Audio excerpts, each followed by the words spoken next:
Quand on vit dans une énorme insécurité politique et surtout économique, la question de l'identité est très importante. Et l'identité, la culture et l'art sont liés. La contrainte autant que la liberté est partie intégrante de notre identité humaine. Mesdames, messieurs, bonjour. Très heureux de vous retrouver ce mercredi 30 septembre de l'an de grâce 2020. C'est la 3e édition de l'IBS Matin de cette semaine et la dernière édition de ce mois de septembre qui s'achève. Mesdames, messieurs, bienvenue à toutes et à tous. Nous vous sommes très heureux de vous savoir très nombreux devant vos petits écrans pour cette nouvelle édition de l'IBS Matin. Tout au long de cette édition d'ailleurs, nous allons décrypter l'actualité, nous allons décrypter justement l'information, occasion pour nous de réveiller les mémoires et surtout de réveiller les consciences. Mes deux mousquetaires sont là ce matin justement pour la revue de presse. Jackson Don, bonjour et bienvenue à vous. Bonjour Steve, bonjour également à tous nos téléspectateurs. Je profite pour saluer particulièrement ce matin les jeunes dames pour ce message de Didier Gérard Ben qui dit justement que, contrairement à ce que les filles pensent, le mariage, c'est pas deux personnes, mais c'est entre deux familles. Eh bien, c'est également entre deux personnes, même si on le dit ailleurs. Mangue Venasius, good morning, welcome.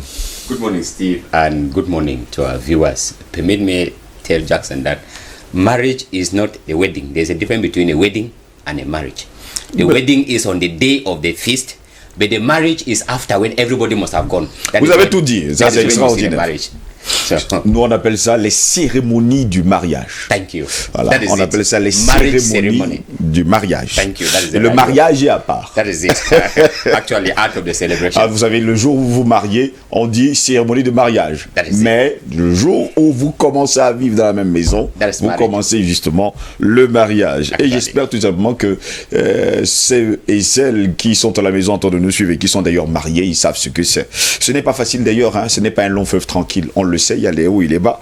Mais comme on dit souvent chez quelqu'un, chez Jackson Jock, dans son village, on dit dans un mariage, on ne s'aime pas, on se supporte. On s'aime puisque pour supporter quelqu'un, il faut d'abord l'aimer, parce qu'on ne peut pas supporter quelque chose qu'on n'aime pas. Donc il faut d'abord être amoureux de quelqu'un avant d'aimer justement. Parce que en réalité, quand on aime quelqu'un, on ne voit pas ses défauts. On ne voit pas ses défauts. C'est pour ça qu'on dit qu'on supporte. Mais quand on n'aime pas, on ne peut pas supporter. Donc en réalité, c'est d'abord l'amour. Bon, on espère tout simplement que c'est ça vrai. C'est votre cas également, Mangue Venasius, chez vous à la maison? Steve, I think that anyway, like somebody was telling me the other day, he said, marriage is not every day you are not in that suit. Marriage is living the reality, and the reality of marriage are as hardly as, as beautiful as they appear. You understand what you go through in your marital home. He understands what he goes through, and just saying it, I may not understand. So each individual lives his own marriage, and that's why they say marriage is unique. Voilà. C'est vrai, c'est totalement unique parce qu'il y a ces personnes-là qui vivent l'enfer dans leur mariage. Parce qu'il y a d'ailleurs quelqu'un qui a dit que je ne désire pas une personne parce qu'elle est belle, mais je la trouve belle parce que je la désire. Bon, allez savoir justement ces personnes qui vivent d'ailleurs l'enfer, on le souhaite tout le bonheur du monde en espérant que ça va revenir à de meilleurs sentiments en tout cas. À de meilleurs jours, parce qu'il faut bien vivre de beaux jours également. Messieurs, si vous êtes là, c'est pour la revue de presse, c'est une nouvelle journée, de nouvelles informations traitées par nos confrères de la presse écrite, vous l'avez bien compris, c'est la revue de presse, la première partie, en langue de Shakespeare, avec Mangue Venasius.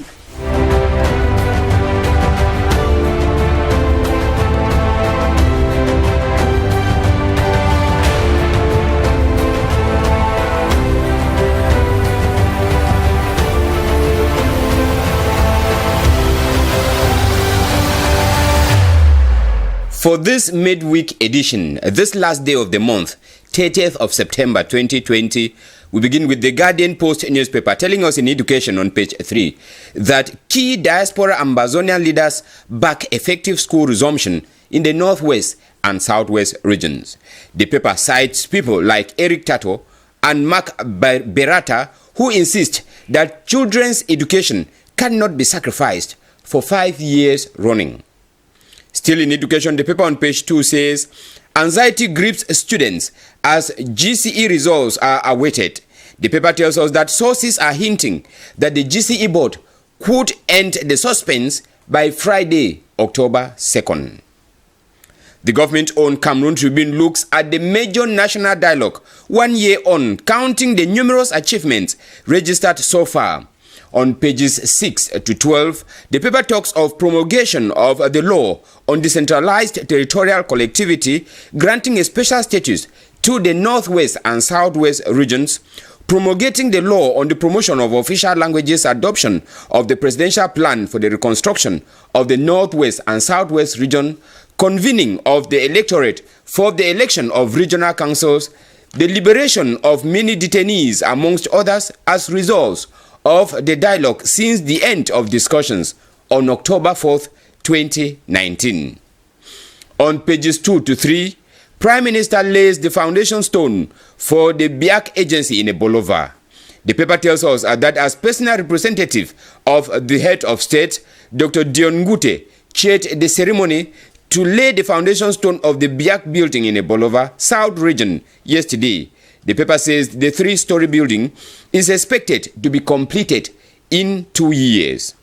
Then over in the far north region on page 25, we read that a software handed to the Minister of Trade yesterday by the UN Development Program will enable the inhabitants of the far north region to have immediate access to the cost of most basic food items that they need. We take Mutation newspaper telling us that the National School of Local Administration is in a net as Anglophones are denouncing the budget they say is small to run the school based in Boya. Read for details on page 9 of Mutation newspaper. Then talking school issues again, Info Matin newspaper looks at the 4 million francs textbooks or 4 million free textbooks for primary schools, telling us on page 3 that parents and pupils thank Paul Biya after the Minister of Basic Education outlined the education policy of the head of state last Monday in Yaoundé during a press conference to announce the fruit of the Cameroon World Bank cooperation. On their part, L'Economie newspaper on page 2 says close to 10,000 small and medium-sized enterprises in the Northwest and Southwest regions have been upgraded. This follows the signing of a convention yesterday in Yaoundé between the Agency for the Promotion of Small and Medium-Sized Enterprises and the International Labour Bureau for the putting in place of the Start and Improve Your Business program in the 2 regions. Then Le Jour newspaper talking about human rights in a country of over 600 political prisoners on page 5 says hundreds of individuals arrested on the peaceful demonstrations of September 22nd are still in detention. Then out of Cameroon, we begin from South Africa with the Sowetan Live newspaper telling us that after 22 years, he kidnapped, assaulted, and intimidated Opa Ramogibe. Former crime intelligence boss Richard Mluli was finally sentenced to 5 years in prison yesterday in South Africa. Then in next door Nigeria, the Vanguard newspaper talks to us today about this humanitarian gesture where the Catholic Archbishop of Onitsha Ecclesiastical Province, His Grace Most Reverend Valerian Okeke, has built and furnished a bungalow for a girl born without arms. The paper tells us that the building has been handed over to her at Umwazo in Teje in Oye local government area of Anambra State. In East Africa, the Herald newspaper informs us today that President Mnangagwa of Zimbabwe is expected today to launch a $58 million farm mechanization facility from Belarus, while another deal worth $100 million would be signed by the end of the year. In Rwanda, the New Times newspaper says President Paul Kagame has said that the Sustainable Development Goals are critical to achieving the much needed human progress. He was addressing a high-level meeting convened by the Secretary General of the United Nations, Antonio Guterres. The paper tells us that Guterres convened world leaders on Tuesday to discuss financing the 2030 agenda for development in the era of COVID-19. We remain in East Africa, in Uganda, with the Daily Monitor newspaper saying the question of whether President Museveni will be on the ballot paper for the forthcoming 2021 general elections or not will be determined today by the East African Court of Justice in Arusha, Tanzania. And the paper tells us that the verdict is expected starting from 9:30 a.m. East African time. In Kenya, the Nation newspaper says Egerton University is in the red. The deep financial crisis, the paper says, arises from fraud and mismanagement, as a new report shows. The country's premier agricultural institution has been struggling to meet its obligations, which the management previously blamed on insufficient resources.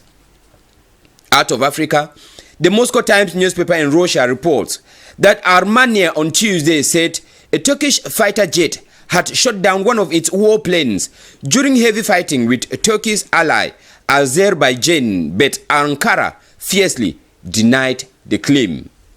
We end in India with the Statesman newspaper that says almost 4 years after the Lucknow High Court shifted out to the new building in Faizabad Road, the old High Court building in Kaizebak is buzzing with activities again. And the paper says it is here that the special CBI court will pronounce its verdict in the Babri Mosque demolition case this Wednesday. Steve, these are some of the papers, the information that we have from papers home and abroad this morning. Nous allons retenir justement la grande aide de Guardian Post ce matin qui nous dit que les dirigeants de la diaspora ambazonienne soutiennent une reprise effective des classes dans le nord-ouest et le sud-ouest. Eh bien, ce sera bien sûr le 5 octobre prochain. On espère tout simplement que ce sera le cas dans les jours à venir. Et précisément le 5 octobre parce que ça fait longtemps d'ailleurs que les enfants ne sont pas allés à l'école. For 4 years. For 4 years. D'ailleurs, vous l'avez bien dit, pour 4 ans déjà. Eh bien, on va également souligner la grande une de mutation qui parle bien sûr de la revendication des anglophones. La NASLA est dans la NAS. On va revenir dans un instant pour en savoir un peu plus. Tout de suite et maintenant, prenons les journaux et quotidiens de langue française avec Jackson Duck ce matin. Commençons par le quotidien Cameroun Tribune qui barre à son pied de une l'an 1 du grand dialogue, de nombreuses avancées. La promulgation des lois portant Code général des collectivités territoriales décentralisées accordant un statut spécial aux régions du nord-ouest et du sud-ouest. Promulgation de la loi portant promotion des langues officielles. Adoption du plan présidentiel de reconstruction des 2 régions. Convocation des collèges électoraux en vue de l'élection des conseillers régionaux. Libération de nombreux détenus sont entre autres résultats enregistrés depuis la fin des travaux le 4 octobre 2019. À la une du journal L'Action, RDPC en alerte. En effet, selon le journal, après justement le processus de sélection des candidats et en attendant la publication des listes par Elections Cameroun, le parti prépare minutieusement la suite du processus, la campagne électorale notamment. Le hebdomadaire Le Soir indique que le gouvernement offre 4 millions de manuels scolaires gratuits pour l'année scolaire 2020-2021. L'annonce faite par le ministre de l'Éducation de base, professeur Laurent Serge Etundingoa, au cours d'un point de presse qu'il a donc donné à la salle de conférence de son département ministériel lundi dernier. Pour les 4 millions de livres gratuits, élèves et parents disent merci à Paul Biya, nous informe Info Matin, à la suite du ministre de l'Éducation de base qui, lundi dernier, à Yaoundé, magnifiait la politique éducative du chef de l'État au cours de la conférence de presse ayant accouché de la bonne nouvelle fruit de la coopération Cameroun-Banque mondiale. La communauté éducative nationale, à son tour, réagit pour manifester sa gratitude au président de la République. Le quotidien de l'économie indique que près de 10 000 PME à mettre à niveau dans le nord-ouest et le sud-ouest. En effet, l'urgence de promotion des petites et moyennes entreprises et le Bureau international du travail ont signé hier à Yaoundé une convention de partenariat pour la mise en œuvre du programme Start and Improve Your Business dans ces 2 régions du pays. Le quotidien Mutation relève concernant les revendications anglophones que la NASNA est dans la NAS. Le journal nous fait savoir que des voix s'élèvent pour dénoncer le budget dérisoire de la National School of Local Administration basée du côté de Boya. Le journal Essingan parle ce matin de la rentrée politique du PCRN, la légalité républicaine célébrée du côté de Paris. En tout cas, l'alternance par les urnes, coexistence pacifique des communautés, dénonciation des marches illégales, rassemblement de la diaspora constitue la substance du plaidoyer de l'opposant et membre du bureau de l'Assemblée nationale, Cabral Libi, alors lors de son audience avec l'ambassadeur du Cameroun en France, au moment où certains leaders politiques prônent plutôt l'insurrection populaire et organisent le saccage des ambassades, nous fait savoir le journal. À la une du quotidien, le jour droit de l'homme au pays des 600 prisonniers politiques. Selon le journal, des centaines de personnes interpellées autour des marches pacifiques du 22 septembre dernier sont encore en détention, nous fait savoir le quotidien Le Jour de ce jour. Direction le Gabon avec le journal L'Union qui titre par un questionnement. Quelles mesures après le 4 octobre, l'état d'urgence décrété donc en août dernier dans le cadre de la lutte contre le Covid-19 et qui prend fin le 4 octobre sera-t-il prorogé ou non? L'opinion sera fixée après l'audition, en tout cas, du ministre d'État à l'Intérieur et celui de la Santé ce mercredi à l'Assemblée nationale face à l'impatience de la population. Donc, les pouvoirs publics prônent la prudence. Direction le Congo avec les dépêches de Brazzaville qui renseignent à sa grande une que dans le département de la Sanga, les pêcheurs trouvent gain de cause sur le quai du débarcadère de Wesso sur la Sanga.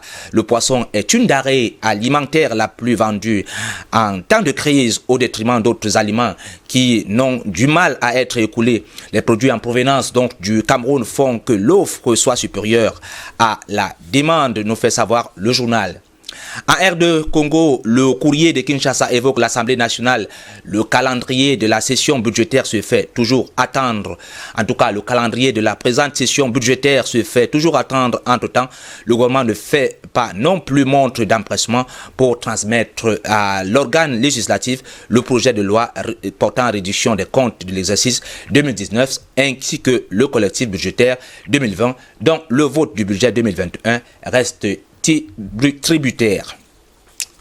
Direction la France avec le journal Le Monde qui s'intéresse à la fronde des magistrats contre Dupond-Moretti. Moins de 3 mois après sa nomination le 6 juillet dernier, le journal nous fait savoir que Éric Dupond-Moretti affronte la colère des magistrats. Lundi dernier, l'Assemblée générale du tribunal de Paris a voté une motion hostile au garde des Sceaux. Les deux plus hauts magistrats du pays, dans une tribune, ont exprimé des critiques inédites, nous fait savoir le journal. Le journal Le Figaro titre « Université et grandes écoles, le Covid sème la confusion ». Alors que les établissements sont frappés de plein fouet par le virus, les étudiants doivent donc s'adapter tant bien que mal aux contraintes liées aux mesures sanitaires. Terminons par le quotidien sportif L'équipe qui titre « dans la fosse du Haut-Lyon » pour indiquer que l'atmosphère est lourde du côté de l'OL. À la peine donc sportivement, Rudy Garcia n'incarne pas le projet à long terme, tandis que entre les dirigeants et les tiraillements sont donc de plus en plus criants. C'est dans ce contexte donc que le Brésilien Lucas Paqueta est attendu aujourd'hui. Voilà Steve, les différents sujets traités par la presse.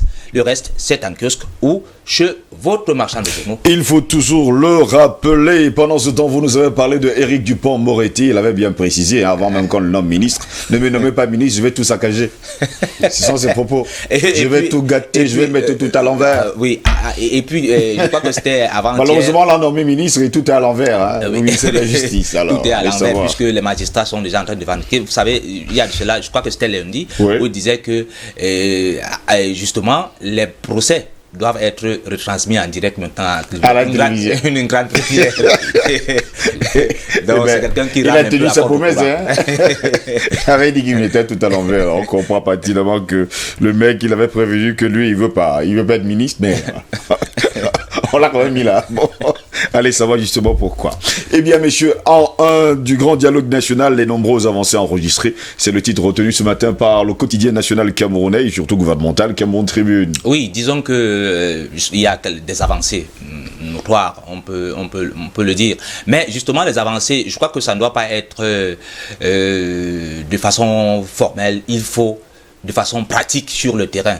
Et donc, il y a quand même quelques initiatives qui sont en train d'être faites, par exemple la reconstruction dans le nord-ouest et le sud-ouest, mais malgré que ça rencontre justement toujours les séparatistes qui sont en face. On va dire que c'est satisfaisant ou bien... C'est pas satisfaisant, on ne peut pas dire de satisfaisant, mais ce qui est sûr, c'est que quelque chose est quand même en train de se faire, mais ça rencontre toujours, en tout cas, toujours quelques problèmes avec les séparatistes, c'est qu'ils veulent la séparation du pays, mais toujours est-il que je crois que les avancées sont notoires quand on voit par exemple que on est déjà en voie sur les élections régionales qui justement permet que les deux régions puissent avoir leur statut spécial. Je crois que ce sont des avancées et puis d'autres avancées sur la décentralisation. On veut l'unité du pays, hein, c'est quand même l'une des avancées, mais bon, on va toujours continuer à chercher.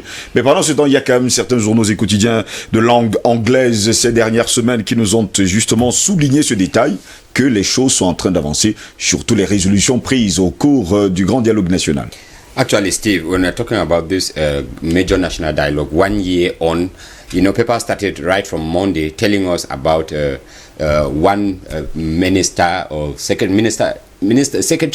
Minister of State, Secretary General at the Ministry of Mine, Industry and Technological Development, that's Fu Callistus, yes, who was insisting that these regional elections that are coming up in December, he was trying to bring out the various advantages that the northwest and southwest regions will benefit, insisting that the special status that we have been talking about, you know, 1 year on, the content of that special status was not clearly defined. Oui. But according to Fu Callistus, with the putting in place of the regional councils, the special status will be contained in that in those councils, and that is when the northwest and southwest regions will benefit from that major Monsieur, parlant justement de ces régionales du 6 décembre prochain, on espère doucement que toutes les candidatures sont parties.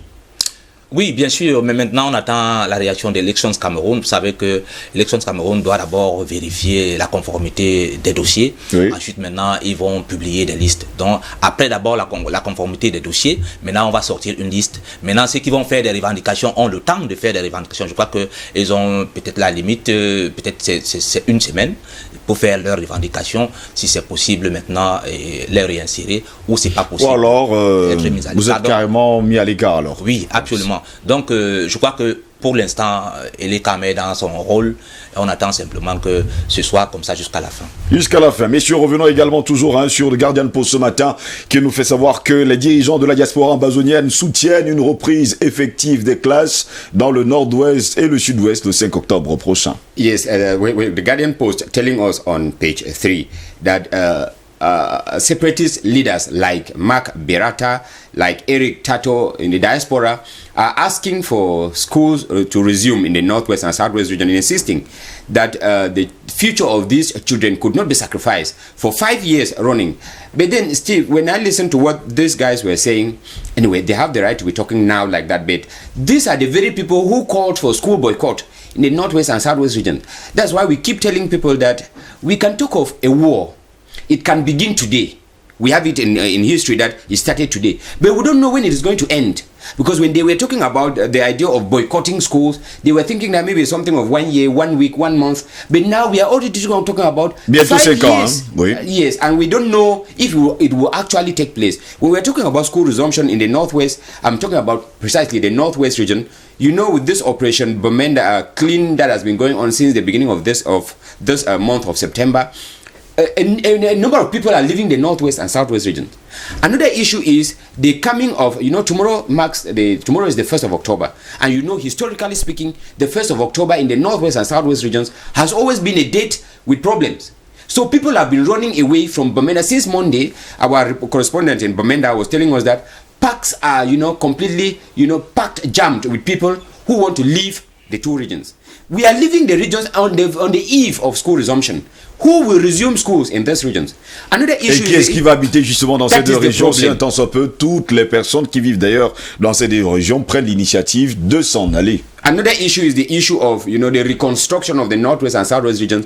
When you listen to when the commission went down to the two regions to highlight or to assess possible areas where the reconstruction should begin, schools were the most prominent areas, because schools were one of those places that were hard hit by the crisis, and the reconstruction has not started. Schools have not been reconstructed. Where are these children going to resume? Justement, où est-ce que tous ces élèves vont justement aller en classe quand on sait pertinemment que, les deux régions ne sont pas encore reconstruites, les salles de classe ne sont pas encore reconstruites, et pendant ce temps, on parle également de, il faut le dire, Bamenda propre. Oui. Disons-le comme ça. Oui, il y a toujours de clean Bamenda ou bien Bamenda clean? Les two are going Bamenda clean. Blanc, bonnet, blanc. That's true. En tout cas, je pense qu'il y a toujours de la frayeur dans ces deux régions du pays. Mais ce que je dois relever, c'est que vous savez que nous sommes au 21e siècle. Et la guerre du 21e siècle, ça va être la guerre de l'éducation. Et donc c'est pour ça que je disais hier qu'il faut que... Cette guerre a déjà démarré depuis belle lurette. Quand on regarde même déjà les manuels scolaires aujourd'hui, on pleure. Okay. Il faut avoir des munitions. Oui. Des munitions, ça veut dire des hommes qui sont suffisamment éduqués. Et là, je parle de l'éducation, je ne parle pas de l'école. Les gens qui sont suffisamment éduqués. C'est pour ça que je disais hier, par exemple, qu'il faut que les parents, c'est le moment même de faire des prêts pour envoyer les enfants à l'école. Parce que c'est la seule chose qui nous reste. C'est la seule chose qui nous reste. C'est-à-dire, vous pouvez prendre le prêt pour envoyer vos enfants à l'école. Il n'y a pas autre chose. Si vous n'envoyez pas vos enfants à l'école, c'est très dangereux. Et donc, et c'est pour ça que je dois encore relever ce matin pour indiquer aux parents que, mais écoutez, c'est-à-dire, les parents qui mettent les enfants dans les écoles de 2 000, 3 000, 5 000, c'est bien. Mais il faut que faisons des choses de façon pragmatique pour que la vie nous soit favorable. En fonction de ce que nous mettons dans notre esprit. C'est-à-dire que si vous mettez les enfants dans les écoles qui sont minables comme ça va être comme ça. Et il ne faut pas également oublier qu'il appartient également aux parents d'éduquer leurs enfants. D'éduquer les enfants. Et là, j'ai dit que j'insiste, l'éducation. Je ne parle pas de l'école, l'éducation. Et donc, j'invite aussi ceux qui nous regardent dans les régions du Nord-Ouest et du Sud-Ouest, que ceux qui sont justement pour la partition du pays... On peut faire l'école sous l'arbre, ça a souvent existé. Oui, ceux qui sont pour la partition du pays... On n'est pas toujours obligé d'être dans les salles de classe. Eux aussi approuvent justement la rentrée scolaire. Et donc, il faut laisser librement les enfants vaquer justement à l'école. Et je crois que le reste, maintenant, on peut revendiquer, parce que ça n'a rien à voir avec la partition du pays. On peut laisser les enfants aller à l'école et puis maintenant d'autres revendications. Laisser ses enfants aller à l'école, c'est notre cri de cœur ce matin, car celui qui ouvre une école ferme forcément une prison. Et ces enfants, ça fait déjà 5 ans qu'ils sont restés à la maison. Il est l'heure qu'on leur donne l'occasion d'aller à l'école et surtout de retrouver les salles de classe, de retrouver leurs instituteurs, leurs professeurs et Tessera. Ce sera vraiment notre vœu le plus cher. Et on espère également que l'opération Bamenda Clean va justement continuer pour que ces enfants aillent justement à l'école. Messieurs, je veux vous dire merci d'avoir été là ce matin, tout en vous disant tout simplement que la guerre n'a qu'un seul vrai héros, la mort. Mais la mort se moque bien de la victoire. Bonne journée à vous, puisqu'on parle de culture d'ailleurs ce matin. Et ça aussi, ce sont, il faut le dire, les mélodies les plus extraordinaires, sans oublier les mélopées les plus ensorcelantes. C'est ça aussi l'Afrique. C'est ça aussi l'identité africaine. Mes invités sont là ce matin pour notre grand rendez-vous de débat. Ils sont là tous, et d'ailleurs, très tôt. D'ailleurs, il faut préciser. Eric Pépin Mikaï, bonjour, bienvenue à vous. Bonjour Steve. Plusieurs rendez-vous manqués, mais vous êtes là ce matin quand même. Non. Les conditions climatiques ne sont pas toujours au rendez-vous. Oui. Et puis les événements, parfois dans la famille, ne nous permettent pas toujours d'honorer au rendez-vous média. En tout cas, très heureux de vous avoir ce matin. C'est pas de mon... Non, ne vous inquiétez pas, voilà. C'est loin de nous cette idée. Voilà, donc je suis heureux d'être là et puis bonjour à nos téléspectateurs qui sont des milliers à nous regarder à ce programme. J'en avais même qui m'interpellent au quartier me disant que non, ils ne me voient plus à DBS. Est-ce que j'ai un problème avec DBS? Je leur rassure, j'ai pas de problème avec DBS. Il n'y a aucun problème à DBS, ne vous inquiétez pas. Je voulais juste m'indigner contre cette façon de la confiscation de la pensée individuelle ou alors la pensée collective qui est en train d'avoir cours au Cameroun sans que les uns et les autres ne s'en aperçoivent. Voyez-vous, depuis les élections de 2018, on a assisté à une sorte de bipolarisation de l'espace politique au Cameroun. Et les citoyens, aujourd'hui, se retrouvent un peu pris entre les taux. du fait que s'ils tiennent un commentaire qui n'aille pas dans le sens d'un côté, directement ils sont taxés de l'autre côté. Et ça fait que même les marches du 22 se sont inscrites sur ce prisme-là. C'est-à-dire, le citoyen lambda n'a pas son opinion. Oui. Il n'a qu'à dire, à être pour ou contre. Et quand on arrive dans une société où le citoyen doit s'exprimer avec des expressions, avec les concepts du pour ou contre, on vire dangereusement vers la confiscation de la pensée individuelle. Et si peut-être la loi de 90, parce que ça fait 30 ans que cette loi a été appliquée, je parle de la loi relative aux libertés individuelles, donc la loi 55 la barre 90 055 du 19 décembre 1990, si cette loi cause problème, je pense que lorsqu'on légifère une loi, c'est un sujet verbe complément, c'est-à-dire il ne faut pas qu'on soit un technicien du droit pour pouvoir déceler, lire la loi. C'est accessible à tout le monde, mais si cette loi cause problème, parce qu'en réalité il y a un débat entre le régime de déclaration et le régime d'autorisation. Si elle cause problème, ça veut dire qu'elle est une mauvaise loi. Il faudrait que le législateur tire toutes les conséquences pour qu'on puisse la retirer, ou alors on puisse l'orienter de nature à ce qu'elle soit le plus facilement interprétée par le citoyen. Donc, il faudrait qu'on fasse attention vers ce basculement qui est en train de se construire progressivement de notre société en termes de confiscation des libertés individuelles. Les citoyens ont le droit de s'exprimer sur des sujets qui concernent la société, sans toutefois que ce dernier soit stigmatisé ou soit, c'est pas trop, ethnicisé sur le prisme de leur opinion. Vous savez, je pense dont je suis. C'est ça aussi la pensée. Voilà. Donc, comme disent...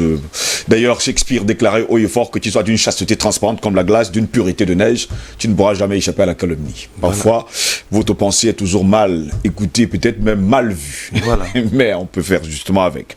Patient Pafendo, bonjour, bienvenue à vous. Bonjour Steve, bonjour à Pépin, ça fait un peu beaucoup qu'on n'a pas été ensemble sur ce plateau. Bonjour à nos nombreux téléspectateurs et merci pour cette invitation. Très heureux de vous avoir sur notre plateau aujourd'hui. Patient Pafendo, vous êtes très occupé. Et d'ailleurs, vous êtes très sollicité à gauche et à droite. Simon D, bonjour, bienvenue à vous. Bonjour Steve, bonjour à Parfait, bonjour à... Eric Pépin Bécaye. Pépin Michael, excusez-moi, je suis encore très heureux d'être ici ce matin pour défendre quelque chose qui nous est très très cher, parce que la culture est la seule chose qu'on garde quand on a tout perdu. Et malheureusement, l'Afrique a tout perdu, parce qu'on a détruit sa culture. Et quand on se retrouve sur un plateau comme ça et qu'on doit parler de cette culture, pour moi je suis très heureux, parce que ça fait depuis des années que je me bats pour cette culture, pour faire en sorte que les Africains comprennent, les Noirs en particulier comprennent que leur culture est quelque chose de très très important, parce que c'est ça qui a détruit le fondement de notre vivre ensemble. Et merci. Merci justement d'être là ce matin, Simon D. On vous sait très culturel, on vous sait justement profondément enraciné dans la culture africaine. Docteur Jean-Paul Mbelek, bonjour, bienvenue à vous. Bonjour Steve Josselin, donc bonjour à tous mes copanélistes, donc sont tous présentés. Bonjour à tous les téléspectateurs de DBS, bonjour aux techniciens et même à la maquilleuse.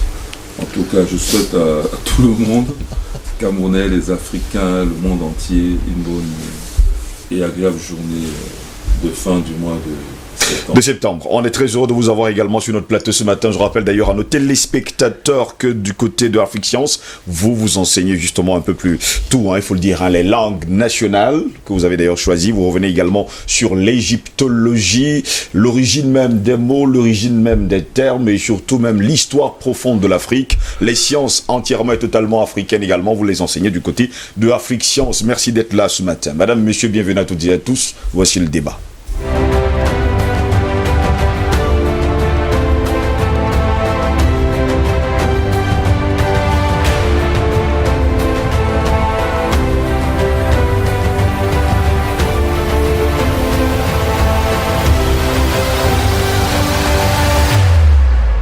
L'Afrique a-t-elle perdu son identité traditionnelle ou est-il illusoire de se référer à la culture africaine? C'est notre grande interrogation de ce mercredi matin. On a souvent constaté et déploré que le développement en Afrique, conçu selon le modèle occidental, n'a pas fait beaucoup avancer la cause du continent noir. Dans beaucoup de pays d'ailleurs, la situation semble être devenue pire qu'à l'époque coloniale. Car il n'est pas seulement question de l'exploitation des Africains par les grandes puissances économiques, il faut également se demander et surtout se poser la question si la culture africaine a été vraiment prise en compte dans les différents modèles de progrès économiques et techniques proposés. Autre question également, aujourd'hui tout le monde s'est occidentalisé, tout le monde parle occidental, tout le monde vit occidental. N'a-t-on pas justement abandonné même l'identité profonde de l'Afrique? On parle bien sûr de cette culture qui nous a été léguée par nos ancêtres, mais qu'aujourd'hui nous avons abandonnée. Cette culture qui fait partie intégrante de notre vie, qui fait partie intégrante même de nos sociétés. Peut-être qu'en copiant sur les autres, nous avons mal copié, nous avons mal regardé, nous avons à un moment donné perdu même les repères, perdu le chemin. Parce que nous étions sur le chemin, apparemment, nous avons quitté ce chemin pour se retrouver tout simplement dans le désert. Est-ce que l'Afrique aujourd'hui est un désert de culture? Est-ce que l'Afrique aujourd'hui a pris l'initiative de regarder plutôt de l'autre côté que de regarder à elle-même? Nous allons justement nous interroger au cours de cette édition de DBS Matin. Justement, autour de moi, ils sont nombreux les panélistes. Et ma première question, l'Afrique a-t-elle perdu son identité traditionnelle? Simondé. Monsieur Ngos, je suis très heureux d'aborder ce problème parce que je me pose régulièrement des questions. Et Dieu qui nous a tous créés nous parle chaque jour. Mais les Noirs, les Africains sont restés aveugles, sourds et muets. Parce que quand on regarde la nature que Dieu nous a donnée, on se rend compte que chaque arbre est solide parce que l'arbre est sur ses racines. Oui. Mais les Africains sont les seuls, les Noirs sont les seuls à avoir un arbre avec plusieurs racines. Il y a Jésus d'un côté, il y a Mohamed d'un côté. Tes racines d'où tu es parti n'existent pas. Et c'est ça le fondement. Quand vous voyez un arbre, si un arbre est solide, c'est parce que ses racines sont enfouies dans le sol. Et les racines, c'est la généalogie. Parce que pour parler à Dieu, c'est là, à partir de la racine que l'arbre reçoit la sève pour produire des fruits. Quand vous êtes coupé de vos racines, vous produisez quoi? À partir de quoi? La racine d'un autre arbre, est-ce que c'est possible? Donc voilà les questions où les Africains doivent se poser au quotidien. Parce que c'est inadmissible que vous prétendez que vous croyez en Dieu et que vous êtes coupé de vos racines. Ce n'est pas possible. Dieu nous parle, mais on est aveugle parce qu'on nous a brimés, on nous a imposé une autre manière de croire à des histoires qui n'existent pas. Parce que ça fait 2020 ans qu'on attend un certain Jésus. Et quand vous regardez bien, la Mecque, tout le monde part chaque année pour aller à la Mecque, tourner autour d'un caillou, et on revient, on va à Rome, on tourne autour de je sais pas quelle croix, et on prétend qu'on croit en Dieu. Je dis encore, c'est un mépris. Pour moi, les Noirs méprisent le Dieu qui les a créés.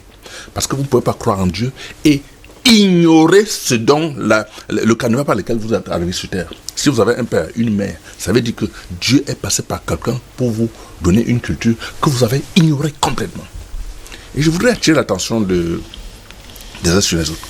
Quand vous regardez bien, les deux puissances du monde, sur le plan religieux, c'est là où il y a les bases de la religion dans le monde entier. Il y a Rome, il y a la Mecque. Vous voyez ces deux pays. Ce n'est pas le hasard. Alors quand les Africains ne peuvent pas comprendre ça et rentrer dans leur culture, faire des recherches, on passe tout le temps à prétendre que oh, je crois en Dieu, je crois en Mohamed, j'ai la foi.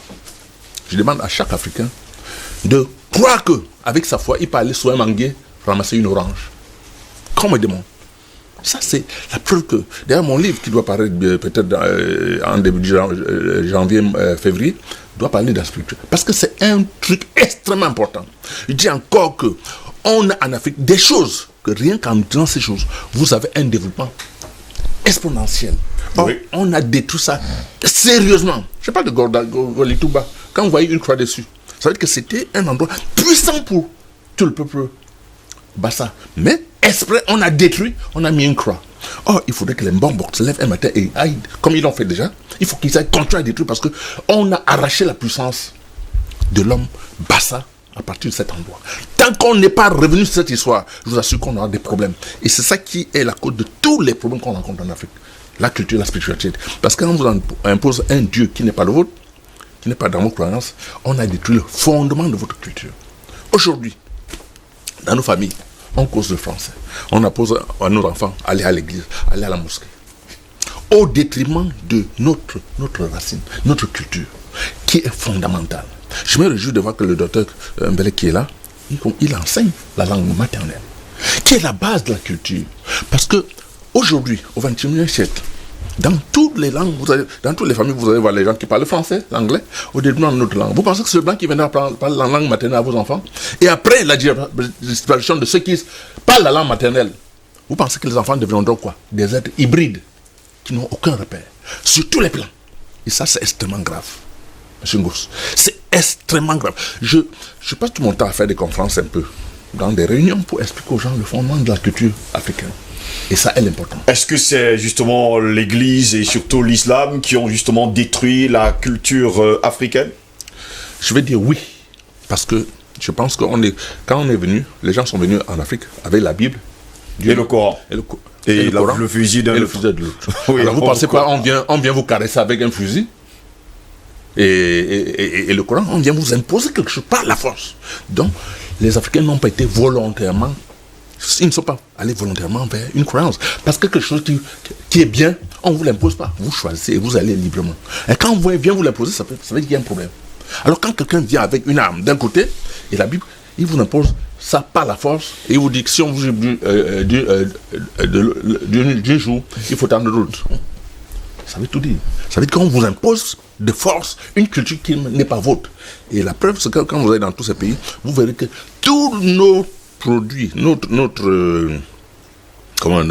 sculptures, nos objets d'art spirituels sont parqués dans ces musées. On en a parlé d'ailleurs sur ce plateau de DBS Matin, on a parlé de ces œuvres d'art qui se retrouvent dans des musées français, il faut bien le préciser. Pas seulement français. Pas seulement français, vous avez justement le droit de le souligner. Voilà. Patient Parfum d'Homme, on parle de la culturation de l'Afrique. Problème, c'est qu'y a-t-il encore des hommes et des femmes qui enseignent justement les us et coutumes à leurs descendants? D'abord, il faut définir ce qu'est la culture. C'est un vaste chantier que peut-être je vais laisser aux gens qui s'y intéressent plus. Je vois une belle qui sourit de l'autre côté. Donc, je pense que c'est quelque chose de très grand. C'est le thème d'aujourd'hui. Il est extrêmement grand et on ne peut que commencer à le tacler. Oui. Parce qu'en réalité, on ne peut pas, au cours d'un débat qui va durer moins d'une heure, parler de fond en comble de cette question-là qui est extrêmement importante. On nous a bassiné les oreilles en disant la culture, c'est ce qui reste quand on a tout perdu. La question de savoir qu'est-ce qui reste quand on a tout perdu. Moi, je veux bien savoir. Il faut avouer que nous sommes l'Afrique et l'homme noir en général est face à un gros dilemme. Nous ne sommes pas arrivés dans le monde dit moderne, dans cette société mondialisée, parce que la mondialisation n'a pas commencé aujourd'hui, ouais, de notre plein gré, avec nos propres armes, avec notre propre culture, avec nos us et coutumes, pour dire ce que Senghor appelait le rendez-vous de donner, de recevoir, en disant, bon, au monde, à la planète entière, nous les Noirs, nous l'homme noir, voici ce que nous apportons. Ils nous ont invités à cette rencontre contrainte, forcée et contrainte, en nous disant ce qui était bon pour nous, oui, et ce qui n'était pas bon pour nous. En nous imposant, tout à l'heure, si moi commençais à essayer de déployer ce terrain-là, en nous imposant justement des schémas par exemple sur le plan de la croyance, sur le plan de la religion, sur le plan de la spiritualité, qui étaient complètement inconnus, c'est-à-dire étrangers à notre espace et à nos coutumes. À partir de ce moment-là, l'Africain aujourd'hui se trouve comme quelqu'un qui n'a plus de repères. Et l'expression la plus importante de cette domination, de cet assujettissement, c'est que nous sommes en Afrique, nous sommes tous des Africains, nous sommes sur un plateau de télévision, mais écoutez, en quoi, avec quelle langue nous faisons les débats? Nous faisons nos propres débats qui devaient concerner les Africains pour essayer de régler les problèmes qui se posent à nous, mais dans la langue des autres. oui. Et il y a des gens quand on essaie de poser, par exemple, cette question-là, ils nous disent, mais qu'est-ce que vous voulez? C'est passé, il faut qu'on s'adapte. D'accord, il faut qu'on s'adapte. Mais on ne pourra pas s'y adapter en étant vraiment genuine, comme disent les Anglais, avec, je dirais dit, cet apport d'autrui. C'est pratiquement impossible. J'expliquais encore à mon fils récemment, et là je salue quelqu'un qui est en train de faire des efforts dans ce domaine-là, qui est en train de faire des efforts pour, par exemple, le langage mathématique, le traduire dans nos langues. Le feu professeur Moukoko Priso avait commencé ce travail, alors c'est extrêmement difficile, et il y a quelqu'un qui est en train de le faire actuellement, par exemple en langue bassa, mais Moukoko le faisait déjà en langue bankoun, avec un groupe d'étudiants autour de lui, ce qui était quelque chose de fantastique. Alors, c'est pour dire, on explique mieux certains principes, par exemple de science, dans sa langue maternelle. Si vous êtes face à une équation mathématique, si on vous l'explique dans votre propre langue, trouver la solution, après avoir fait la traduction en français, va vous paraître évident. Mais si on vous pose la question plutôt en français, si vous ne maîtrisez pas votre propre langue, vous êtes perdu. Complètement perdu. Tout ça fait partie des retards, n'est-ce pas?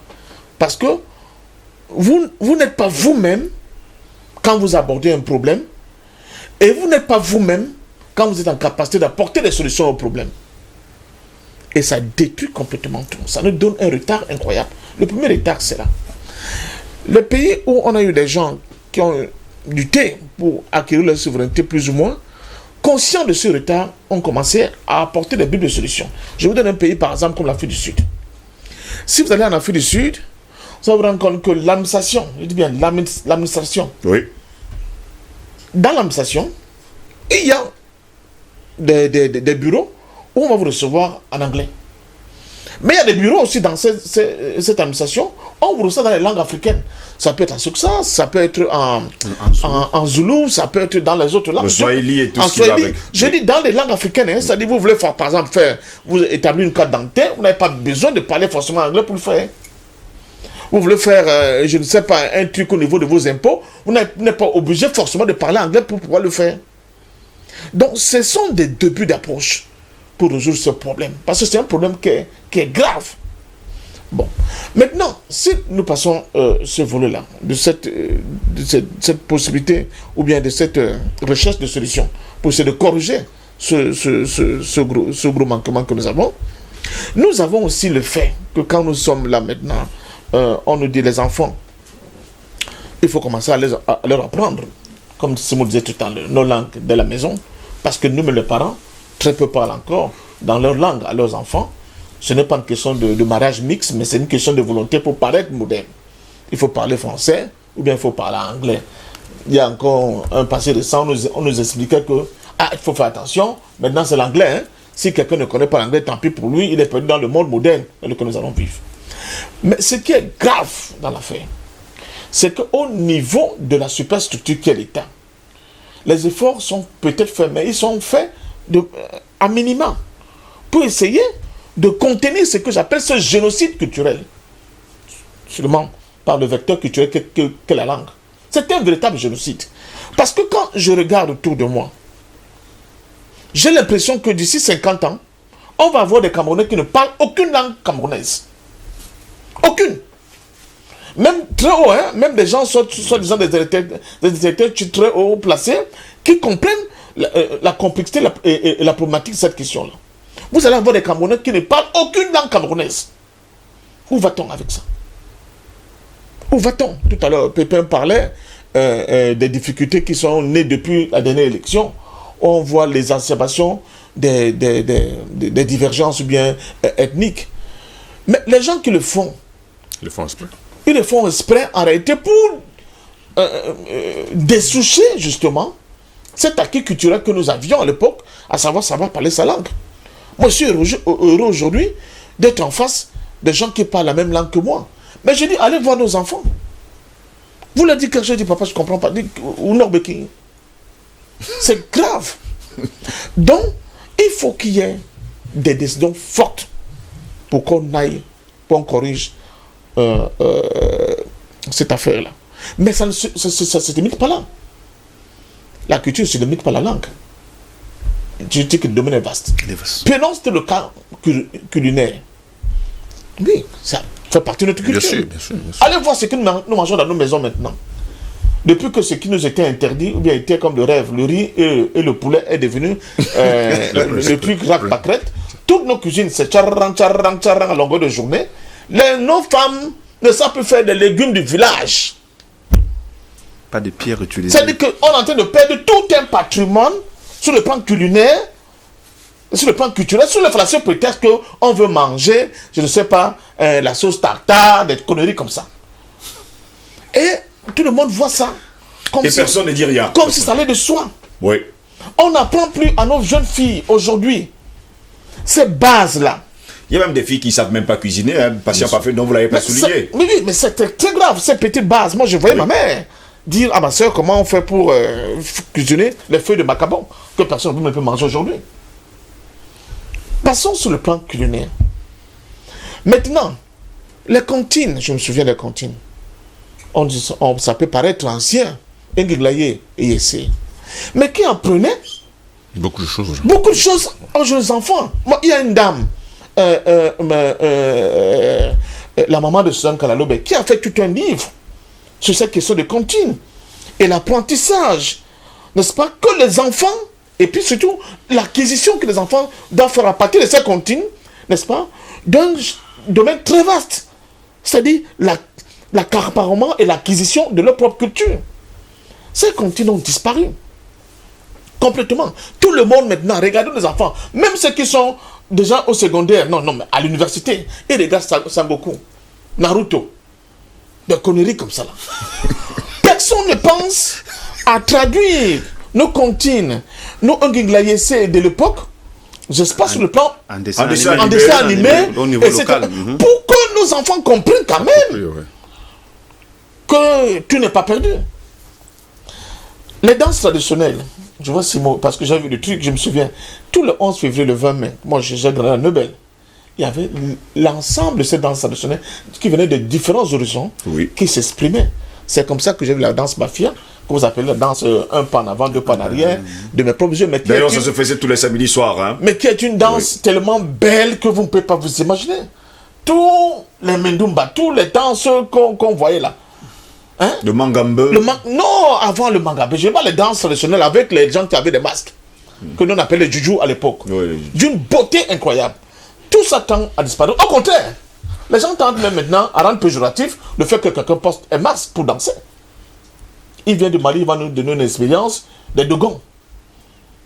Et au-delà de ce masque qu'on a pour danser, il y a un volet à la fois spirituel et culturel dedans. Et mystique aussi. Et mystique. Chez nous, le massage, je ne veux pas être trop long. Quand on disait qu'il y a des types d'animaux que les femmes ne doivent pas manger parce que ça se sent avec la peau de cet animal-là qu'on fabriquait, n'est-ce pas, de tambours avec lequel on dansait certaines danses mystiques. Tout ça a disparu. Donc, et tout cela a disparu aussi. Pourquoi? Parce que les gens se sont appropriés cette affaire. Chacun fait la promotion de la culture de sa tribu. La culture n'est plus quelque chose qui est la chose la mieux partagée, comme on partage les connaissances maintenant dans les nouvelles technologies de l'information et de la communication, comme l'apprentissage du langage des ordinateurs. Non. C'est rétrograde. C'est dépassé. Il faut aller de l'avant. Donc, je ne veux pas monopoliser la parole parce que je veux dire le domaine est très vaste. J'ai pris quelques domaines pour montrer le retard que nous avons. Et j'entends souvent des gens me dire, mais oui, mais vous bavardez, vous dites que vous voulez défendre l'Afrique. Pourquoi vous êtes en veste et cravate? Mais je dis, c'est pas antinomique d'être en veste et cravate.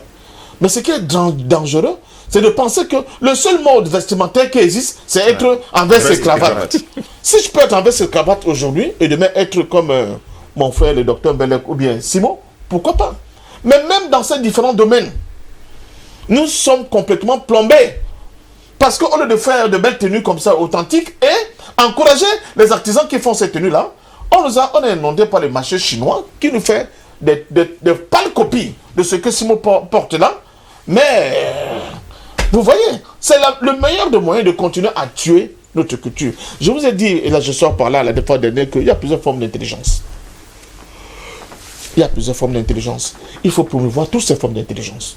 Et parmi ces formes d'intelligence, il y a des intelligences justement qui participaient, qui étaient le socle même, le ciment même de notre culture que nous sommes en train de détruire. Et parmi ces intelligences, il y a tous ces arts, les arts plastiques, les danses, les gens qui sont capables de nous faire de beaux objets d'art comme ça, les gens qui sont capables de faire des tenues africaines, les gens qui sont capables de faire des cuisines africaines, les gens qui sont capables, n'est-ce pas, d'aller dans l'apprentissage des sciences avec nos propres langues.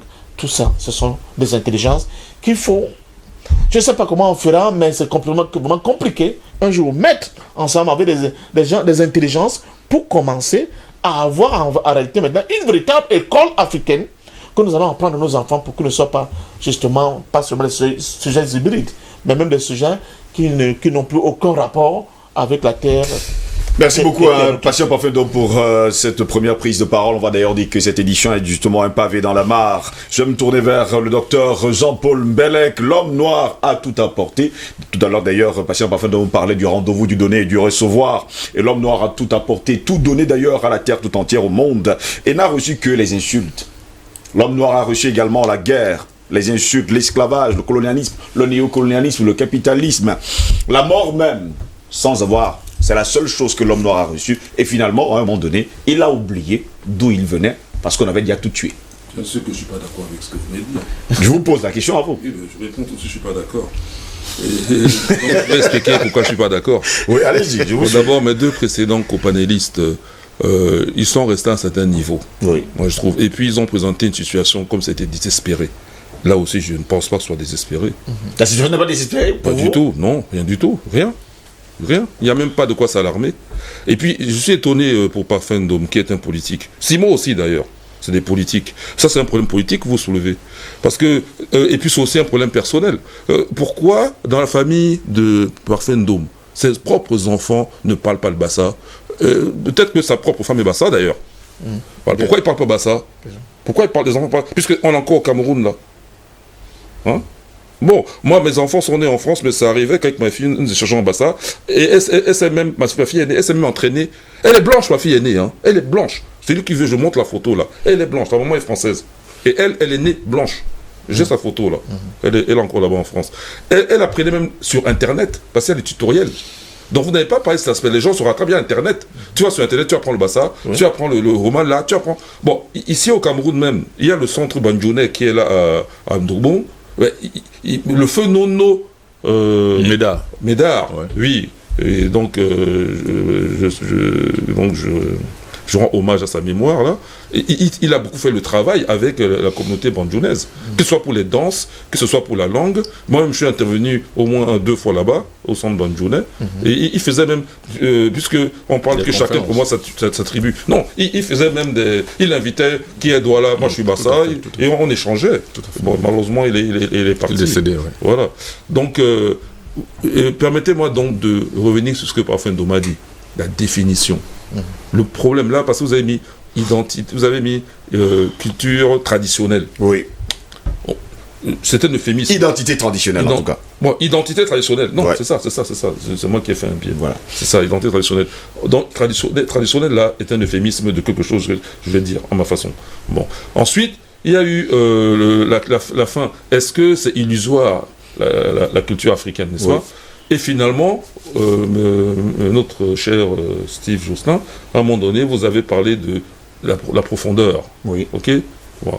Bon, alors, il y a une personne qui a étudié ces questions savamment. Il s'appelle Cheikh Anta Diop. Dans Civilisation ou barbarie, Cheikh Anta Diop définit l'identité culturelle, justement, en 3 points. Et c'est ordonné. N'oubliez pas que c'est quelqu'un qui avait cette façon de voir quasi-mathématique. C'est que même quand il écrivait, ses mots étaient bien choisis et alignés vraiment, comme si on faisait des démonstrations mathématiques, même si c'est de la littérature. Voilà. Donc quand il définit l'identité en 3 points, et c'est ordonné, c'est-à-dire que la première chose à ne pas perdre, et personne n'a parlé ici, surtout pas nos deux politiques, c'est la conscience historique. C'est la première chose de l'identité culturelle. Tant qu'on ne perd pas ça, son identité culturelle n'est pas vraie. Son identité... Est-ce qu'elle existe encore même cette conscience historique que Tchekanta... Non, mais je peux développer. Je suis juste au point 1. Allez-y. Voilà. Le point 2. Il y a cette unité linguistique, la part linguistique, donc Ndom a parlé. Et finalement, il y a la partie psychologique, dans laquelle entre la religion et tous les arts plastiques, tout ce qu'on veut. Et on peut le perdre. Je veux prendre... et la linguistique passe avant le psychologique. Bien sûr. On peut être totalement africain et vivre aux États-Unis avec une psychologie d'américain. Bon, on est africain-américain. Parce qu'on se souvient, on a tous sa conscience historique, et peut-être on a pris une langue. On peut même perdre la langue que si tant que la conscience historique est là, puisque le combat continue. C'est cette conscience historique qui fait qu'un jour on rétablira les choses. Il ne faut pas oublier ça. Voilà. Israël l'a fait. Hein, quand ils sont retournés en Israël, ils ont d'ailleurs recréé l'hébreu sur une base cananéenne. Ils ont recréé l'hébreu en allant emprunter même des mots en Éthiopie et en inventant d'autres. Ils ont recréé l'hébreu plus de 2000 ans plus tard. Ils le voilà installé en Israël. Et c'est une puissance dont beaucoup de gens doivent tenir compte. Voilà, dans le monde, je veux dire. Voilà. Donc, le plus important pour nous, c'est la conscience historique. Ce qui fait qu'on se souvient qu'on est des Africains, dont les ancêtres étaient là, on fait ceci, on fait cela, et que d'ailleurs, si maintenant on en est là, à ne plus parler nos langues, et puis à ne plus pratiquer nos arts, ou nos us et coutumes, et manger du camembert au lieu de manger du ndolé, eh ben, on comprend qu'il y a eu ce que vous avez appelé là. Simon disait, ils ont favorisé cela, c'est cette perte. Mais c'est le colon qui continue à faire le néocolonialisme. Donc on se souvient que le combat continue. Il faut le gagner. Et le jour où on le gagne, bon, on remettra les choses. Ça prendra le temps que ça prendra. Et puis, je ne vais pas être trop long là-dessus. Et puis, je reviendrai sur votre question. Cerise sur le gâteau. L'Afrique est à l'origine de l'humanité. Ça, c'est clair. Et c'est l'Afrique qui a transmis, même les mathématiques dont parfait Ndom, les termes mathématiques même, c'est l'Afrique qui les a transmis. Il y a beaucoup de mots africains. Prenez même les Anglais. D'où viennent les noms gay? D'où viennent les noms failles? Ça, ce sont des noms d'Afrique de l'Ouest. Tout à fait. Okay? Et dans l'anglais, même, il y a des mots africains. Bah, ça, même, j'en ai trouvé. On pense souvent que c'est le contraire. Non! Ouragan était un mot d'origine africaine. C'est le dieu ouragan des Yoruba. Le dieu du vent. Ouragan. Donc, nous avons... Donc, si c'est pour juste mettre les termes africains, ça, c'est 0. Je vais donner un exemple. 8x au cube moins 8 égale 0. Ils sont dire ça en bas ça. Ok. Bon, yengek. Bola, ngele a, uhiya juem, antigwange. Bal mekale, nyigle tojam, antigwange. Dimbe yele la, yele ingengem, ay, akuli, ay, ngele ba. Pourtant, je n'ai pas réfléchi comme la personne qui travaille sur les mots mathématiques avec le bassa. Donc c'est facile. Il n'y a rien d'extraordinaire là-dedans. C'est une question de décision politique. Quand Kagame a décidé qu'une langue étrangère sera remplacée par une autre langue étrangère, à savoir le français remplacé par l'anglais, en 10 ans, ils sont passés de pays entre guillemets francophones à pays anglophones. Alors qu'ils ils ont leur langue chez eux. Hein. Ils ont le Kinyarwanda, qui ne se discute même pas. Vous voyez? Donc là, c'est une affaire politique en fait. Ça se regarde en un rien de temps. En une génération, c'est fini. Et puis, chacun est libre. Donc, revenons donc à la question.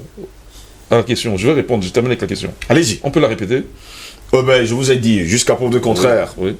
L'Afrique, on a parlé tout à l'heure du rendez-vous, du donner et du recevoir, oui. On a tout donné au monde entier. Vous avez parlé des mathématiques, des sciences et tout ce qui va avec, mais la seule chose que l'Afrique a reçue, eh bien, c'est les guerres, les insultes, l'esclavage, le colonialisme et tout ce qui va avec. À un moment donné, elle a abandonné ses cultures, alors on a tué ses cultures. La question est longue, la réponse est plus courte. la réponse est, libérons-nous, serons des hommes forts. La devise égyptienne, c'est vie, force et santé.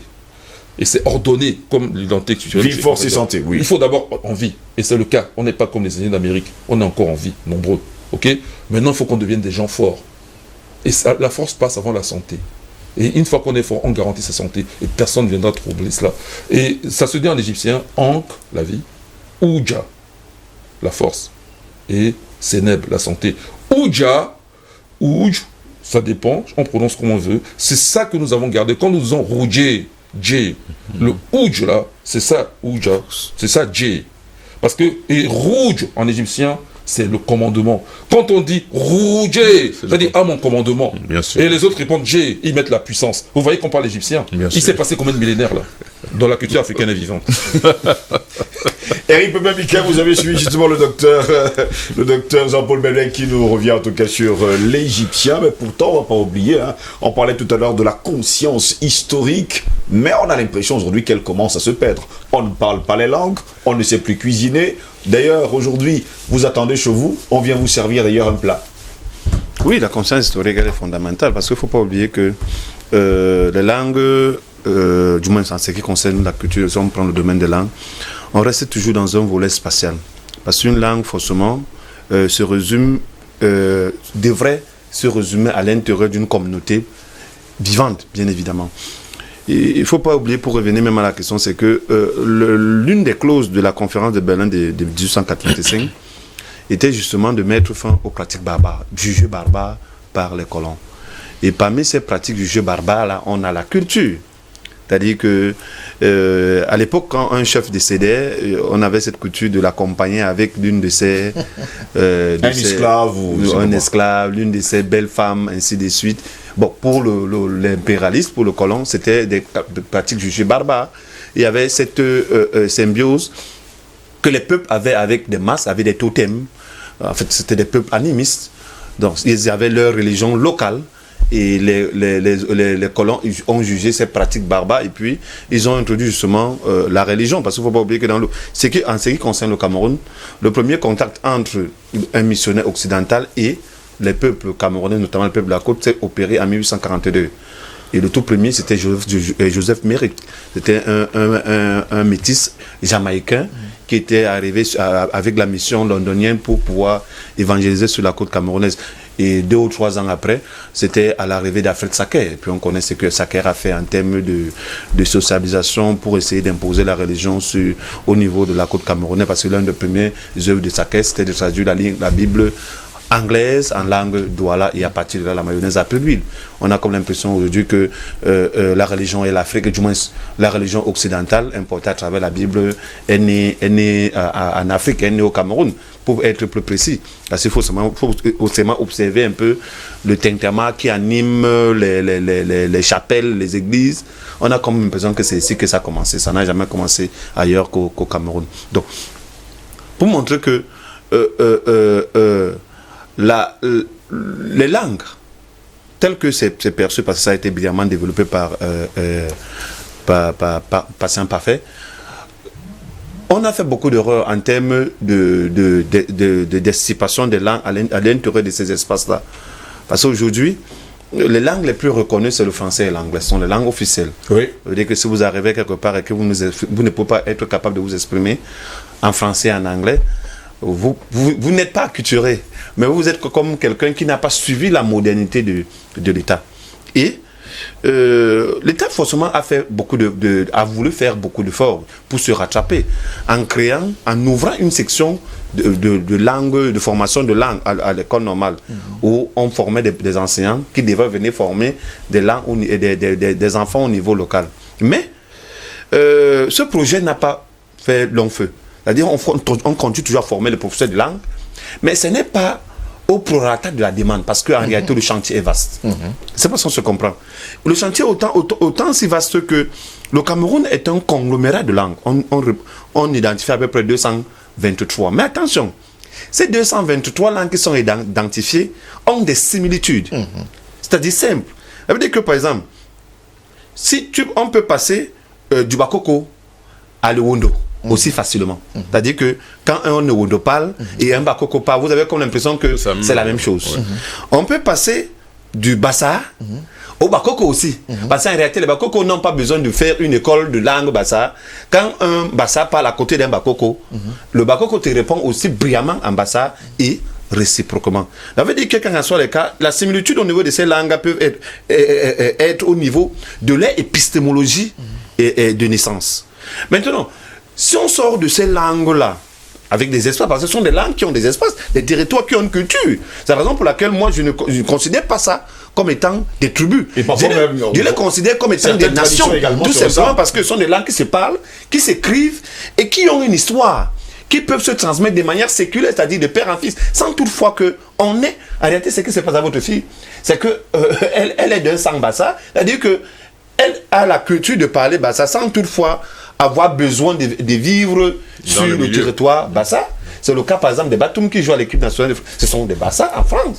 Ça dénote du sang, tout simplement. Donc, maintenant, si on revient sur un autre contexte, on va se rendre par exemple compte que, qu'on le veuille ou non, le Cameroun est segmenté, c'est-à-dire qu'il y a des langues qui ont une prédominance sur d'autres.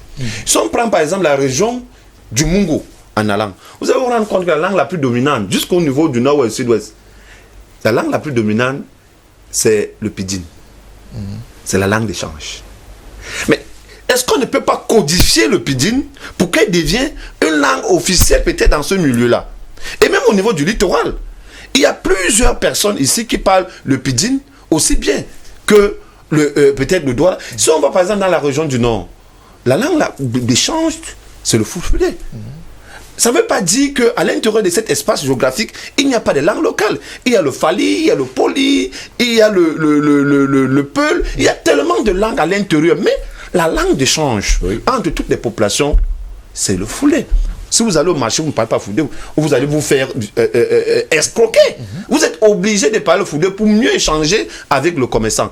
Si on revient dans la région forestière, il y a une langue qu'on appelle le Manga-Wondo, qui n'est pas forcément connu dans nos zones. Mais pour ceux qui sont dans la région forestière du centre et autres, ils vont vous dire que c'est le Manga-Wondo qui se parle aussi facilement. Une sorte de Wondo, un peu pidginisé, si on dit ça comme ça. Parce que ça se parle jusqu'au niveau de l'Est. Moi, j'ai été par exemple à Belabo, où c'est le Bobliski qui se parlait. Mais c'était le Manga-Wondo qui était une langue qui permettait aux populations d'échanger aussi facilement. Donc, quand on fait donc ce constat-là, on peut donc arriver à introduire au-delà, à côté des langues officielles, ce qu'on appelle les langues nationales. Parce que c'est aussi important, comme expliquait Parfait tout à l'heure, parce que en réalité, la réforme constitutionnelle de 1994 a obligé le nouvel État sud-africain à associer une langue nationale et la langue nationale anglaise et puis les autres langues, c'est-à-dire l'afrikaner, c'est-à-dire c'est une langue nationale et le zoulou, le xhosa en fonction des espaces permettant aux populations d'échanger. Mais si on sort de ce concept, vous allez voir que même en Occident, vous allez voir que les gars ont pris conscience, surtout les Noirs, qu'il faudrait un peu qu'on essaie d'explorer cet outil-là. Parce qu'en réalité, il y a deux éléments qui déterminent la souveraineté d'un peuple. Au-delà de la culture, comme on dit, il y a la monnaie, un facteur d'échange, mais il y a davantage la langue.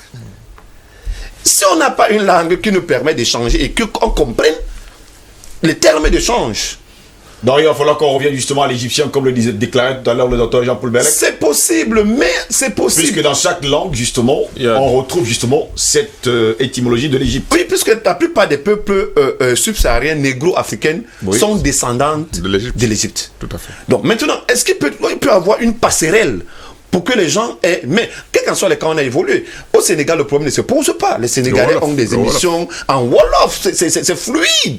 C'est très fluide. Au Nigeria, ça ne se pose pas. Là où ça se pose, c'est en Afrique équatoriale française, où les gens ont encore ce complexe de coloniser, de pouvoir s'identifier de manière, je ne sais pas trop, en fait comme des enfants de Victor Hugo. Il faut parler français comme voilà, faut parler français comme Shakespeare, faut parler comme français comme Victor Hugo ou alors comme Molière. Donc il faudrait qu'on comprenne qu'il faut décomplexer et introduire véritablement nos langues dans nos espaces. C'est possible, c'est faisable. Messieurs, on va revenir avec vous dans un instant. On va prendre quelques messages de nos téléspectateurs.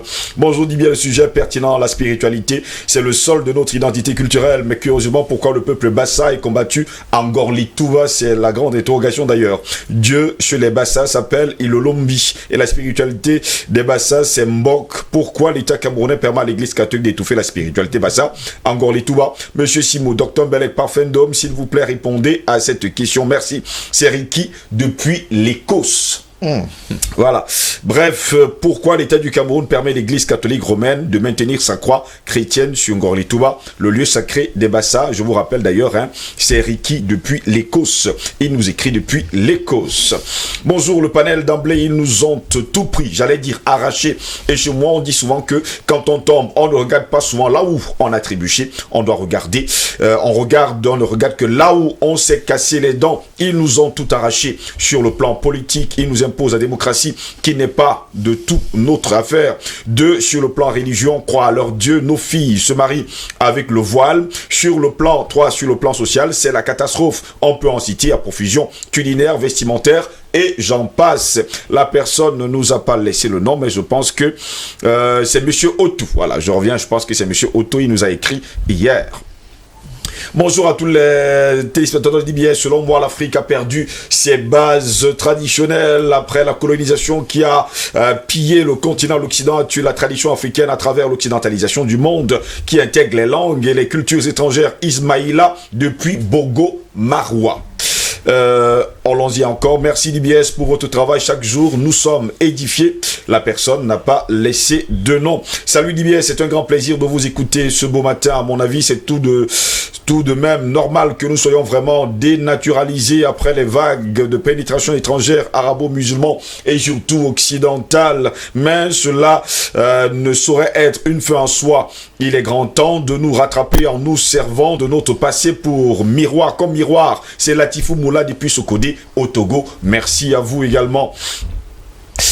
Bonjour DBS, matin Gabriel Mekontio depuis Bafoussa, mon frère parfait a raison et objectif, mais retenez que pour aboutir à tout cela, il faut élaborer une politique bien huilée et les principaux responsables, c'est l'État à travers le ministère de la Culture et de l'Éducation. Sinon, comment expliquer le silence complice de nos dirigeants face à l'habillement indécent de nos filles dans nos rues? Était-ce possible sous l'ancien régime? Ça passe aussi par le renouvellement de la classe dirigeante. Merci et bonne journée à tous sur le plateau. Merci également à vous Gabriel Mekontu Dopou depuis Bafoussa. Bonjour le panel, je suis Bamba Yakuba de la Côte d'Ivoire. Je suis de la Côte d'Ivoire. Là, il nous écrit de la Côte d'Ivoire. L'Afrique n'a pas perdu sa culture, c'est plutôt les Africains dans leur majorité qui ont perdu leur culture au détriment des cultures occidentales et orientales. Aujourd'hui, la gouvernance africaine à travers les systèmes éducatifs n'accorde aucun intérêt à nos langues nationales. Plus grave, rares sont les Africains qui connaissent les noms de leurs ancêtres sur 3 à 4 générations. Là aussi, monsieur, il va falloir répondre à cette question. Mais on se permet de citer aisément les noms des ancêtres des Occidentaux et Arabes dans l'ordre chronologique depuis des millénaires. Bref, il faut enseigner dans nos écoles des savants comme Cheikh Anta Diop Ndoumbi Facile. Merci pour tout ce que vous apportez à notre continent à travers ces thèmes que vous abordez dans vos émissions tous les matins. C'est Bamba Yakuba de la Côte d'Ivoire. Bonjour le panel, l'Afrique est riche, mais son peuple a été maudit. Cham, le fils de Noé, riait de la nudité de son père. Canaan, ancêtre des Africains, et fils de Cham, a été victime de cette malédiction. Bonne journée, Mouliom Emmanuel, depuis de Bonomam Bengue. Ben voilà, Bonomam Bengue, ici, mais Bonomam Bengue, il a mal écrit, c'est Bonomam Bengue, ici à Douala. Bonjour les nobles, la culturation des Africains ne peut se diluer que par le gommage de l'esprit exotique des Africains, dit-on. C'est d'ailleurs, c'est l'ailleurs qui est meilleur. Daniel, depuis Yaoundé, pour lui, c'est ce qu'il pense d'ailleurs, que les Africains sont aujourd'hui acculturés parce que l'ailleurs est meilleur. Bonjour à vous sur le plateau, très bonne thématique ce matin. Monsieur Ngos, malheureusement, de façon générale, l'Afrique a perdu de sa culture. La faute à nos dirigeants qui n'œuvrent pas assez pour. Il est à noter que le brassage ethnique a aussi contribué à dénaturer le tissu culturel, quoique ayant renforcé le vivre ensemble. Fort heureusement, nous avons encore des personnes garantes de nos cultures et traditions vers qui nous pouvons nous tourner et devons faire une réforme structurelle de notre éducation jusqu'ici calquée sur le modèle occidental et mettre sur pied un véritable système éducatif taillé à la mesure africaine, enseignant à nos enfants les valeurs et cultures qui sont nôtres, pas seulement de nos villages mais aussi de l'Afrique en général. Guy depuis Yaoundé. Je m'appelle Boukar, je suis fier de votre débat culturel pour Africain. Merci Boukar Eh bien, Boucard ne nous a pas dit d'où il nous écrit. Bonjour à toute la grande famille d'IBS, la matinale, c'est Thompson et Han depuis Bédi. Pour cette thématique, je vais dire que l'Afrique n'a pas perdu son identité traditionnelle, mais elle est simplement affaiblie par l'Occident et se trouve dans un sommeil comateux. On a juste besoin de fermer toutes nos frontières qui mènent à la distraction et de se redécouvrir sans demander de l'aide. Le premier combat des impérialistes était de séparer les Africains de leur tradition, car ils savent que l'Afrique, attachée à sa tradition, est très puissante et surtout intouchable. Steve, on parle de l'arme intelligente qui ne cause pas les dégâts collatéraux. C'est l'Afrique qui l'a. Je cite ici la foudre de nos ancêtres. Je vais parler aussi de notre arme biologique. Je cite nos abeilles. Les Occidentaux savent que l'Afrique est intouchable si elle est attachée à ses traditions originelles. Mais rassurez-vous, un jour l'Afrique se lèvera digne et fière. Soyez bénis au plateau. Que Dieu vous bénisse. C'est Thompson et Han depuis Bédi, ici même à Douala. Eux, ils continuent toujours à nous écrire. Hein. Voilà, tout à l'heure, c'était pour Africain, c'est Boucard depuis Darak. Boucard à Darak, je ne sais pas là où Darak se trouve, on saura bien. Darak, c'est dans le nord du pays. Justement. Bonjour, c'est Eric depuis Ndéré. Le mal de l'Afrique, ce sont les Africains. Voilà. Lui, il a été bref. Bonjour DBS, tous ceux qui louent Jésus-Christ et Mohamed sont des traîtres pour l'Afrique. Ils sont ici même à Douala. On vous a compris. Bonjour le panel, je suis Mamsole. Je vous écris de Douala. Je suggère à tous les Africains de commencer par renier leur prénom de fantôme. Les Blancs, par nous imposer dans la brutalité, arrêtez de vous appeler par vos prénoms pendant cette émission. Merci à vous pour tout ce que vous faites. Bravo mon fils Ngos. Et à vous tous, mention spéciale. La personne, voilà, d'accord, je suis Massomle. Voilà, je pense que c'est ça le nom. J'espère que je prononce super bien. Les messages continuent toujours à tomber. Je vais vous passer la parole. Hein. Très bon thème ce matin et bon courage mon fils. Merci également à vous qui nous écrivez. Bonjour le plateau d'IBS. La question qu'on doit se poser est pourquoi les enseignants-chercheurs continuent d'inculquer les cultures occidentales aux apprenants et surtout en Afrique francophone. C'est Bernard depuis le Togo. Voilà. Tout à l'heure, c'est Maman Messiclair qui disait merci mon fils. Elle nous a également envoyé son message. Pendant ce temps, on a toujours des gros problèmes d'ailleurs sur la page Facebook. Sur la page Facebook, Hector Achille Mengue nous écrit bonjour à toute l'équipe d'IBS La Matinale et à tous les frères qui interviendront sur le plateau des hommes amoureux de notre chère Afrique. Ikoum Patrick est avec nous. Iman Chakito également dit bonjour d'IBS TV. Iman Chakito, nous devons être des arbres, nous pouvons changer nos feuilles, mais les racines doivent toujours rester intactes. DS Morka dit bonjour d'IBS. Machiavelli, Cabon, il dit Otep. Il continue à dire encore Otep à la famille Kamit. Stéphane Sullivan, Onana nous dit un peuple sans identité culturelle est un peuple sans mémoire, sans avenir. Bref, c'est une âme morte. Willy du monde, moi je parle mes langues vernaculaires comme le Bafia, Bassa et le Douala. Willy du monde dit et toi, la coépouse, tu parles quelle langue? Bon, c'est ça aussi. Là, ça commence à se bagarrer sur Facebook. Vous avez suivi d'ailleurs un de nos téléspectateurs qui nous écrit depuis l'Écosse d'ailleurs ce matin, qui s'interrogeait, tout à l'heure vous l'avez dit, parlant de Ngorli Touba, pourquoi est-ce que l'État du Cameroun laisse et continue d'ailleurs de le faire, de laisser d'ailleurs l'école, enfin l'église catholique romaine continuer justement à faire son culte sur la colline du Ngorli Touba. Il vous a posé la question à vous et à Patient Parfum d'Homme ce matin. Oui, monsieur Goss, je voudrais vous dire, il ne faudrait pas qu'on passe tout le temps à dire que le puits est trop profond. C'est un proverbe. C'est notre corde qui est courte. Oui. Parce qu'on ne peut pas passer tout le temps à parler, dire que le gouvernement ne fait pas ci ou ça. Oui. Est-ce que le gouvernement viendra dans une famille où tu es interdit de parler la langue maternelle à tes enfants? Non. Je dis non. Moi, chez moi, mes enfants parlent la langue maternelle d'abord. D'abord. Sinon, il n'y a rien à faire. Parce que je ne veux pas, ce n'est pas le gouvernement qui va venir dire non, apprendre la langue maternelle à tes enfants. Non, c'est d'abord moi qui dois le faire. Et pour le faire, il faut que je sache moi-même le parler. Et quand je parle cette langue, chaque fois, je dois amener mes enfants au village, leur apprendre les endroits culturels qu'ils découvrent là où ils sont. Le problème aujourd'hui, c'est que la majeure partie des citadins, entre guillemets, c'est comme ça que je vais le dire, disent que pour envoyer les enfants au village, ils pourront mourir de sorcellerie. Monsieur Ngoss, je vais vous dire une chose. Sur ce plateau, je peux vous dire, sur le plan culturel, oui. Comment vous pouvez vous faire pour vous protéger partout où vous allez, sans aller dans une église, avec les produits naturels que Dieu nous a donné, je dis sur ce plateau.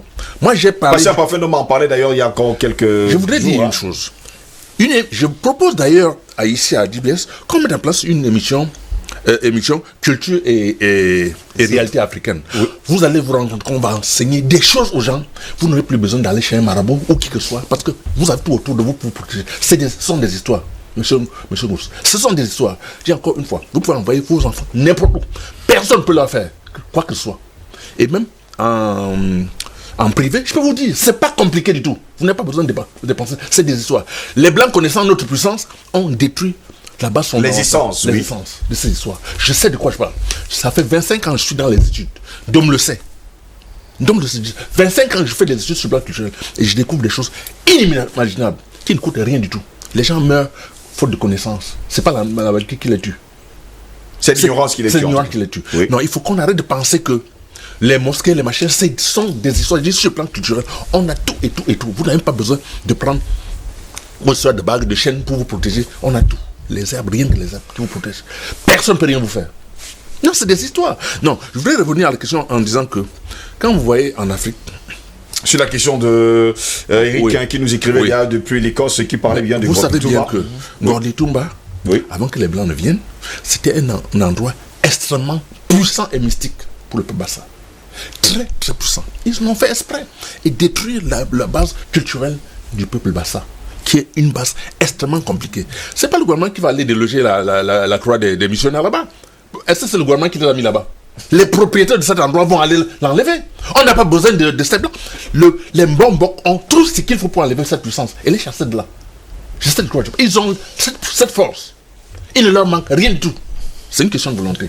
Malheureusement, dans la plupart des villages aujourd'hui, les vrais Mbombok, on les a écartés pour des raisons politiques. Pour des raisons politiques. Oui, on les a écartés. Vous savez qu'on devient Mbombok aujourd'hui avec à plus d'argent. Hein. Mais c'est de ça que tu parles. Voilà. Et ça, c'est valable pour l'Ouest aussi. Allez savoir si c'est vraiment ça les Mbombok. À l'Ouest aussi. À l'Ouest aussi. C'est vous dire que on a des choses. Et dans le centre, le sud, on a détruit complètement les chefferies parce qu'on sait que c'était des puissances. On a mis en place des vassaux qui passent le temps dans des ventes emportées. Comment voulez-vous que l'Afrique se regroupe avec une telle culture? Ce n'est pas possible. Il faut revoir fondamentalement, et c'est le peuple qui doit le faire. C'est pas l'État. C'est pas l'État, c'est nous-mêmes qui devons mettre en place, nous réapproprier notre culture. Et je dis encore, Gordy Toumba, c'est un endroit très puissant. Les Occidentaux le sachant, ils ont tout fait pour détruire cette base. Maintenant, les vrais doivent se mettre ensemble pour aller récupérer ce qui leur appartient. Pasteur Parfait-Nom, on parle de Mbombok, qu'il faut aller faire ci, il faut aller faire ça. Aujourd'hui, on le sait d'ailleurs, il y a de longues années aujourd'hui, être Mbombok, c'était mystique, c'était extraordinaire, c'était quelque chose de très spirituel. Mais on a l'impression aujourd'hui que, à prix d'argent, on devient Mbombok, et à prix d'argent également, vous devez aller vers eux pour avoir ci ou bien avoir ça, alors que ce n'était pas le cas à un moment. Il y a Mais un temps, en tout cas. Ça participe de ce que j'appelle la domination culturelle étrangère. Voilà.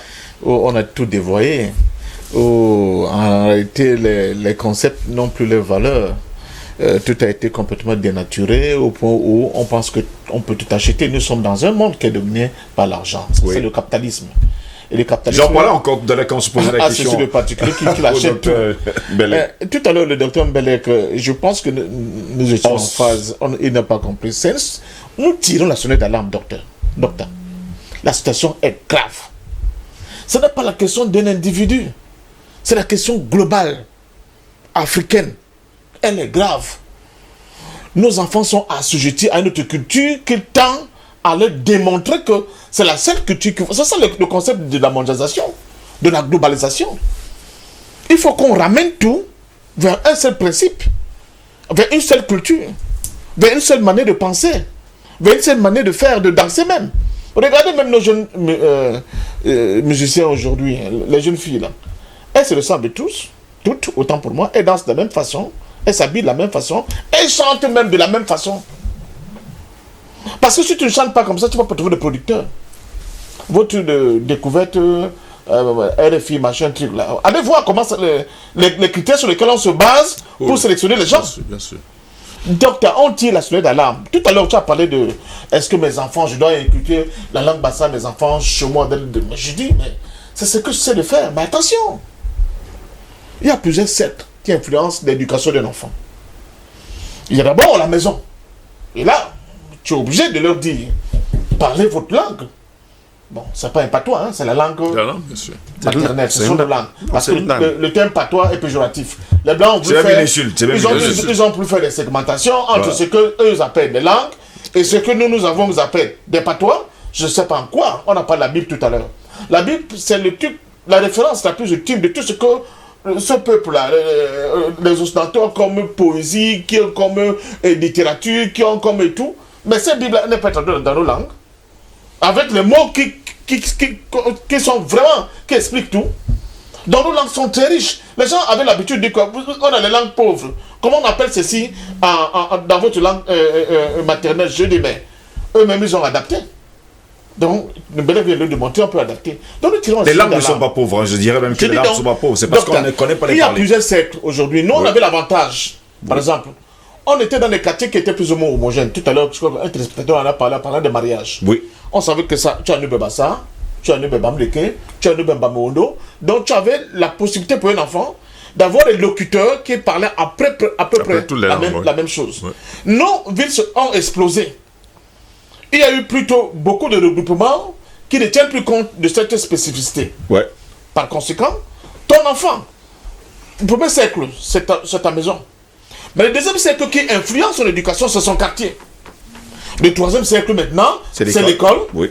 Et enfin, le grand dernier siècle, c'est tout ce que la société produit. Mais la société produit quoi? Elle produit des choses qui sont à l'encontre de justement des valeurs que nous voulons promouvoir. Regardons nos programmes télé. On combat, on dit que c'est une farce pour moi, on dit que non, le code pénal interdit, par exemple, l'homosexualité. Allez voir les films que Télénovelas et tous vos chaînes de monde. Balance. Alors. C'est les hommes qui embrassent les hommes. Les femmes qui couchent avec les femmes. On vit aussi de tous. Donc, quand on tire la sonnette d'alarme, justement, c'est parce que nous sommes des politiques. Quand nous disons aux décideurs de moment, attention, vous n'êtes pas en train de faire le travail de renouveau culturel africain. Et nous estimons qu'il faut passer par ce renouveau culturel africain pour que l'Afrique, justement, soit en possession de tous ces hommes pour aller à la conquête de sa souveraineté. Mais ce n'est pas parce que nous sommes bêtes, ce n'est pas parce que nous ne savons pas que on peut, par le biais même des nouvelles techniques de la communication, de l'information, profiter même par là pour rattraper le retard en enseignant à grande échelle nos langues à nos enfants. Mais est-ce que ça se fait, docteur? Ça se fait pas. On aurait pu en profiter. J'ai eu, lors des dernières élections que j'ai vues municipales et législatives, et je crois que c'est Paul Riking qui j'avais cru entendre qu'il va reprendre ce concept, mais je ne sais pas s'il a avancé.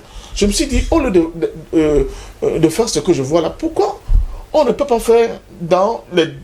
Obligé, je dis bien obligé, à toutes les télés, à tous les médias, radio, télé, d'avoir dans le programme, des programmes, où il y aura des micro-programmes en langue nationale, dans nos différentes langues nationales, des micro-programmes où on va faire des programmes de vulgarisation de la science, des mathématiques, des physiques, de la chimie. Pourquoi pas? Pourquoi pas? Pour que ces choses-là ne soient plus des choses comment dire ça, qui sont comme vu de l'esprit. Non. On peut le faire. Et nous devons le faire. Il faut qu'on participe à la vulgarisation de tous ces concepts-là. Donc, j'étais pour dire au Dr Mbele que... Allons-y. Et le parti que moi j'appartiens, du PC, tout à l'heure, pour rejoindre Éric Pépin, qui a totalement raison, les différentes langues, les 200 machins là. Donc, quand on parle à la racine, on va voir qu'on n'a pas tout. Ce chiffre-là, on le divise, je ne sais pas, même par 1000. Par 1000. Par 1000. Et par aire géographique, nous avons des langues qui sont communes. Mais bien sûr. Qui se ressemblent d'ailleurs énormément. Mais je plus que 10 000 pour sortir de cette édition. La région de littoral qui va même jusqu'à chez les Barombi. En fait, c'est la même langue que nous parlons. Bien sûr. En fait, si tu regardes très bien, c'est la même langue jusqu'au sud-ouest. C'est la même chez les Barombi là-bas. C'est la même langue, les Abors, tout ça là, les Bancons, excusez-moi. C'est la même langue que nous parlons. C'est fait exprès. Ok? Lui peut savoir décider que non. On va parler une seule langue, qui est la langue de communication pour tout le Cameroun. Ce ne sera ni le français, ni l'anglais. Ils ont décidé de foufouder, justement, de foufouder. Mais cela ne signifie pas qu'en prenant le foufouder comme langue officielle et langue nationale, nous allons tuer les autres langues. Au contraire, nous allons faire la promotion des autres langues pour que nos enfants soient attachés à leur terroir culturel, profondément. Mais, je continue de dire, mais docteur, il ne faut pas négliger la capacité, bien, le degré d'agression, n'est-ce pas, de la culture venus d'ailleurs sur nos propres cultures. Si nous ne faisons pas attention, c'est des signaux d'alarme que nous tirons. Et que nous n'allons pas très rapidement, le plus tôt possible, à nous attendre vers les propositions que d'ailleurs, fort opportunément, tu as faites ici. Je vous assure, nous allons être dans une situation telle que d'ici 50, 100 ans, on aura des Africains qui ne parlent aucune langue. Discussion, on avait des chefs d'État, je le dis maintenant ouvertement. On a des chefs d'État ici en Afrique centrale qui ne savent pas parler aucune langue africaine. Ah ouais. Vous voulez que je donne le nom? Allez-y, Monsieur Ali Bongo, demandez si c'est parler une langue gabonaise. Merci Donc, il beaucoup. faut arrêter de penser que c'est fortuit, c'est pas fortuit. Monsieur. Merci beaucoup, Patient Pafedom. Je vais vous poser une question à vous qui êtes enseignant, une seule. Je veux que vous me répondiez par oui ou par non. Où sont passées les langues maternelles à l'école? Non, moi, je n'aime pas l'expression langue maternelle ou langue vernaculaire, ce sont des langues. Bon, où est passé Voilà. justement nos langues dans Non, les écoles? Le problème Il était prévu justement de donner. L'insertion de cette langue est progressive. Moi, par exemple, qui est dans un établissement de la place à Douala, j'ai une collègue qui donne le bakoko, qui enseigne le bakoko et le bassa. À mes heures perdues, je m'inclus ce soir dans sa salle, je vois comment elle travaille. Et je vois un peu le degré d'assiduité des enfants, qui ne sont pas bakoko ni bassa, mais la transmission passe. Parce qu'en réalité, il faudrait que, pour essayer, parce que moi, je vois souvent les gens galvauder un peu le terme vivre ensemble. Le vivre ensemble voudrait que lorsque moi, je m'installe par exemple à Bilabo, où j'y étais, où je peux pas facilement dire bonjour à Amboblis et bon hier, que la langue, ma seconde langue de contact, qui me soit enseignée, soit le Boblis. Parce que ça évite un peu aux gens d'être stigmatisés lorsqu'on utilise l'expression allogène ou autochtone. Parce qu'en réalité, l'élément d'intégration d'un individu à l'intérieur de la société, c'est la langue. Quand on va en Allemagne, qu'est-ce qu'on fait? Cours de langue. Quand on va en Angleterre, qu'est-ce qu'on fait? Là-bas, c'est facile. Mais ici, ça doit faire l'objet des débats et des polémiques stériles de nature à détruire le tissu social et la cohésion sociale. Donc, il faudrait que les uns et les autres reviennent à la raison et qu'on introduise l'enseignement de langue. Attention, il y a quelque chose, moi je suis un enfin, chinois, disons pas comme ça, mais à chaque fois qu'un pays apporte des billets de banque au Cameroun, on introduit sa langue dans le système d'éducation. On introduit la Chine. Le chinois dans Justement. Bientôt, très bientôt, ça sera le turc. Parce que les gens partent acheter les cubes en Turquie et la pacotille en Chine. On oblige nos enfants à apprendre le mandarin. Il faut qu'on arrête ça. On a déjà l'espagnol qui est enseigné, on a l'allemand qui est enseigné, on a le chinois qui est enseigné, on a l'italien qui est enseigné. Bientôt, ce sera le turc. Le latin sans oublier. Voilà. Entre-temps, ces langues sont enseignées et les enfants composent avec ces langues. On l'a comme deuxième choix au brevet d'études primaires et secondaires. Mais les enfants n'ont pas la possibilité d'avoir le bassa, le bakoko, le douala comme deuxième langue, le mendumba comme deuxième langue. C'est un problème. C'est un problème. C'est un problème et c'est un cri d'alarme qu'on envoie à nos dirigeants de corriger rapidement le tir, de nous extirper ces langues étrangères et d'introduire les langues locales en fonction de la territorialité. Ça évite tout ce qu'on a actuellement. Messieurs, vous sortez rapidement de cette édition, Dr Mbelek. Il y a également un autre pan qui a été oublié. On parle bien sûr des traditions. Cette tradition, ces coutumes que nous avions justement dans le temps qui sont également oubliées. Vous n'avez pas me dire également que là aussi, on n'est pas en rade? Non, mais il ne faut pas m'exclure de ce qui est dit avant. Moi, je suis en aval. C'est en aval de feu cool. Moi, je suis en aval. Je vous ai pas mis. Voilà. Je vous ai pas mis en arrière. C'est la fin, là. Oui, non, c'est pas ça. C'est comme si ce qui était dit avant, moi, j'ai rien à dire là-bas. Donc, je suis seulement en aval. Allez-y, on vous suit, Docteur Bellet, on vous comprend pas. Bon, moi, je veux finir sur une note optimiste. Oui. Je dis que c'est parce que le premier point n'a pas été atteint, impacté, que nous sommes encore là, Pafedom, Simo, et puis Bikaï, et moi-même, à dire encore que tel point ou tel point n'est pas respecté. La langue, les danses, la nourriture, parce que c'est la conscience historique, elle est présente. L'UPC, la population du Cameroun, l'âme immortelle du peuple camerounais. C'est là, donc, rien n'est perdu, ça se travaille. Le problème, j'ai dit, est politique. D'ailleurs, Ndom est revenu là-dessus. Bikaï aussi, quand il parle des problèmes scolaires, et qu'on prend de l'argent, on met telle langue, alors qu'il y a nos propres langues, hein, voilà. Alors, donc, ceci étant entendu, je crois que j'ai répondu à la question de l'occasion. Voilà. Bikaï a dit, à Belabo, on dit et bon hier. Vous dites bonjour. Oui, traduction en anglais, how do you do? Traduction en bassa, là. Ça veut dire que c'est la traduction. Et vous voyez que, vu comme ça, ce qu'on dit à Bélabo, un Bassa pourrait le comprendre facilement.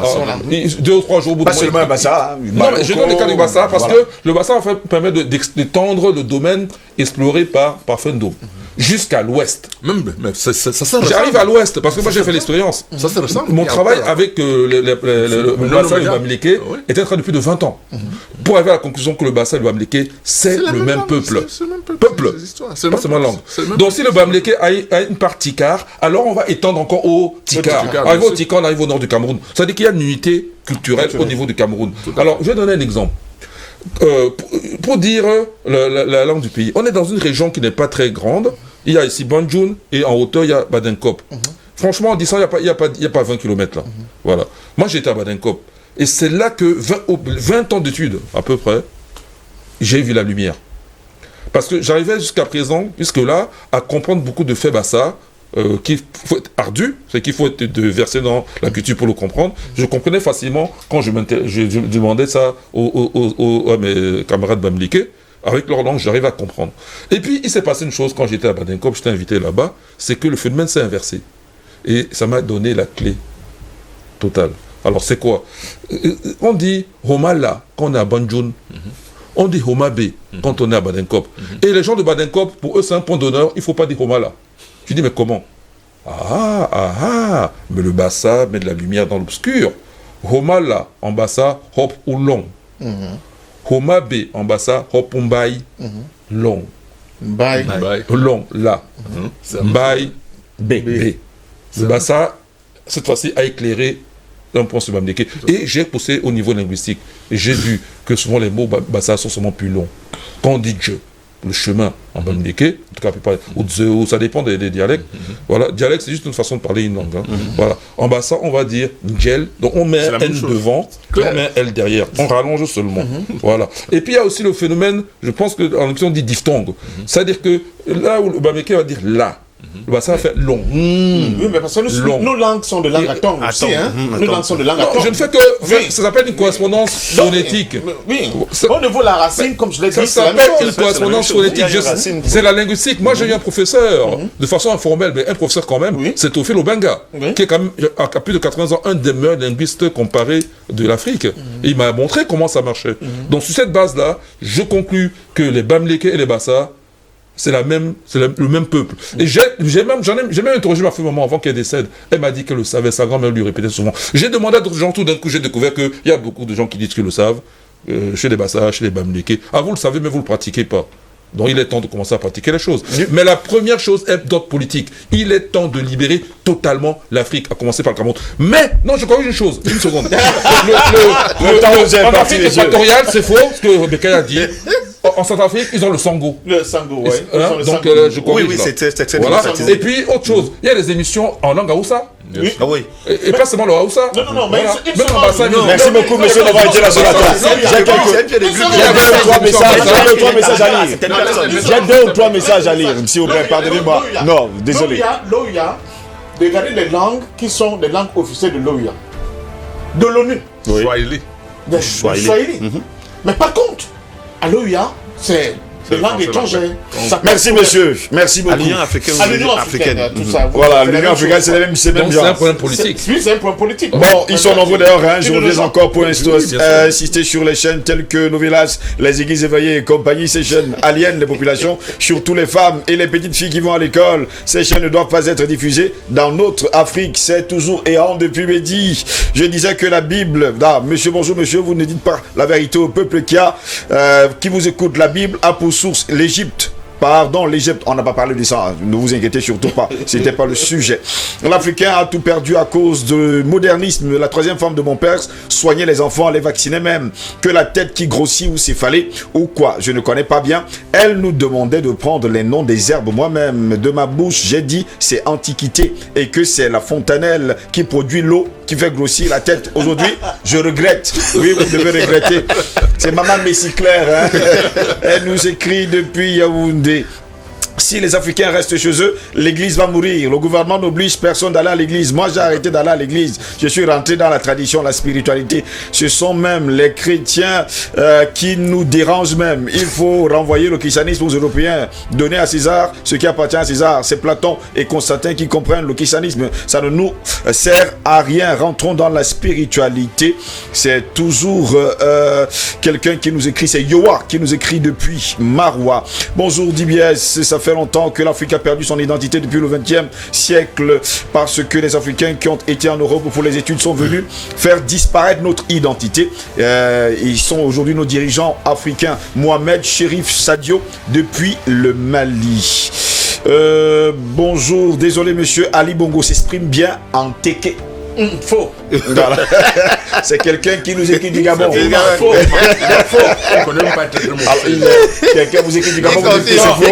Bonjour Steve, pardon, dis à ceux qui ont peur de la sorcellerie au village, là qu'il y en a partout. Pardon, les enfants doivent connaître leurs origines. En passant, on remarque une grosse désynchronisation entre le son et l'image chez vous ce matin. J'espère seulement qu'on va arranger seulement cela. Acropole depuis Douala. Sur le volet des langues, à l'allure où vont les choses, il y a des dialectes qui vont finir par disparaître. Et bien sur Facebook, Machiavelli Camon nous dit « J'ai même pas envie que l'émission finisse. Trop intéressant. » Bon, l'émission va s'achever. Hein. Je suis vraiment désolé. Eric Pépé Michael, merci d'avoir été là ce matin. Moi, j'ai dit merci à l'ensemble du panel. D'accord. Docteur Jean-Paul Bélin, merci également d'avoir été là ce matin. Merci en espérant vous retrouver. Et surtout, je vais demander à tous les téléspectateurs de faire un tour du côté de Afrique Science. Là-bas, on parle égyptologie, on parle les langues. Et il faut le dire, hein, nos langues même, parce qu'il va falloir dire les langues africaines. On parle également, il faut préciser haut et fort qu'on apprend là-bas les mathématiques, la physique, l'astrophysique et tout ce que vous voulez, les mathématiques. Tout ça, on peut également le faire en langue. Sans oublier également que Simon D a son livre Proverbes, sagesse et tradition africaine déjà disponible. Eh bien, vous pouvez l'avoir, vous n'avez qu'à nous faire un signe via notre numéro que vous connaissez et nous vous donnerons justement un exemplaire. Il coûte combien, Simon D? 5 000 francs seulement. Bon, d'accord, pour avoir la connaissance, vous savez, c'est cher aussi. Simon D, merci d'avoir été là ce matin. En tout cas, merci, je voulais dire une chose. Il faudrait que tous ceux que la mission ont arraché leur terrain, qui restituent parce que quand on voit la mission catholique, oui, protestants aussi. Non, merci beaucoup. Et pendant ce temps, Paul Biko nous dit, Monsieur Ngos, il faudra nous faire une émission sur la vaccination. Je la fais dans les jours qui viennent. Patient Bafendo, merci également d'avoir été là ce matin. Vous êtes très nombreux sur Facebook, vous êtes très nombreux sur WhatsApp, vous êtes très nombreux devant vos petits écrans pour nous suivre tous les matins. Je vous dis merci. Du nord au sud, de l'est à l'ouest, au TEP à tous les Africains et à tous les Africains du monde entier. Et vous tous qui êtes du côté de l'Europe, de l'Écosse, de la Belgique, vous nous écrivez tous les jours. Je suis fier d'être africain et vous également. Bonne journée à toutes et à tous. Et n'oubliez surtout pas, quand on vit comme on pense, on finit par penser comme on vit. Bonne journée à toutes et à tous.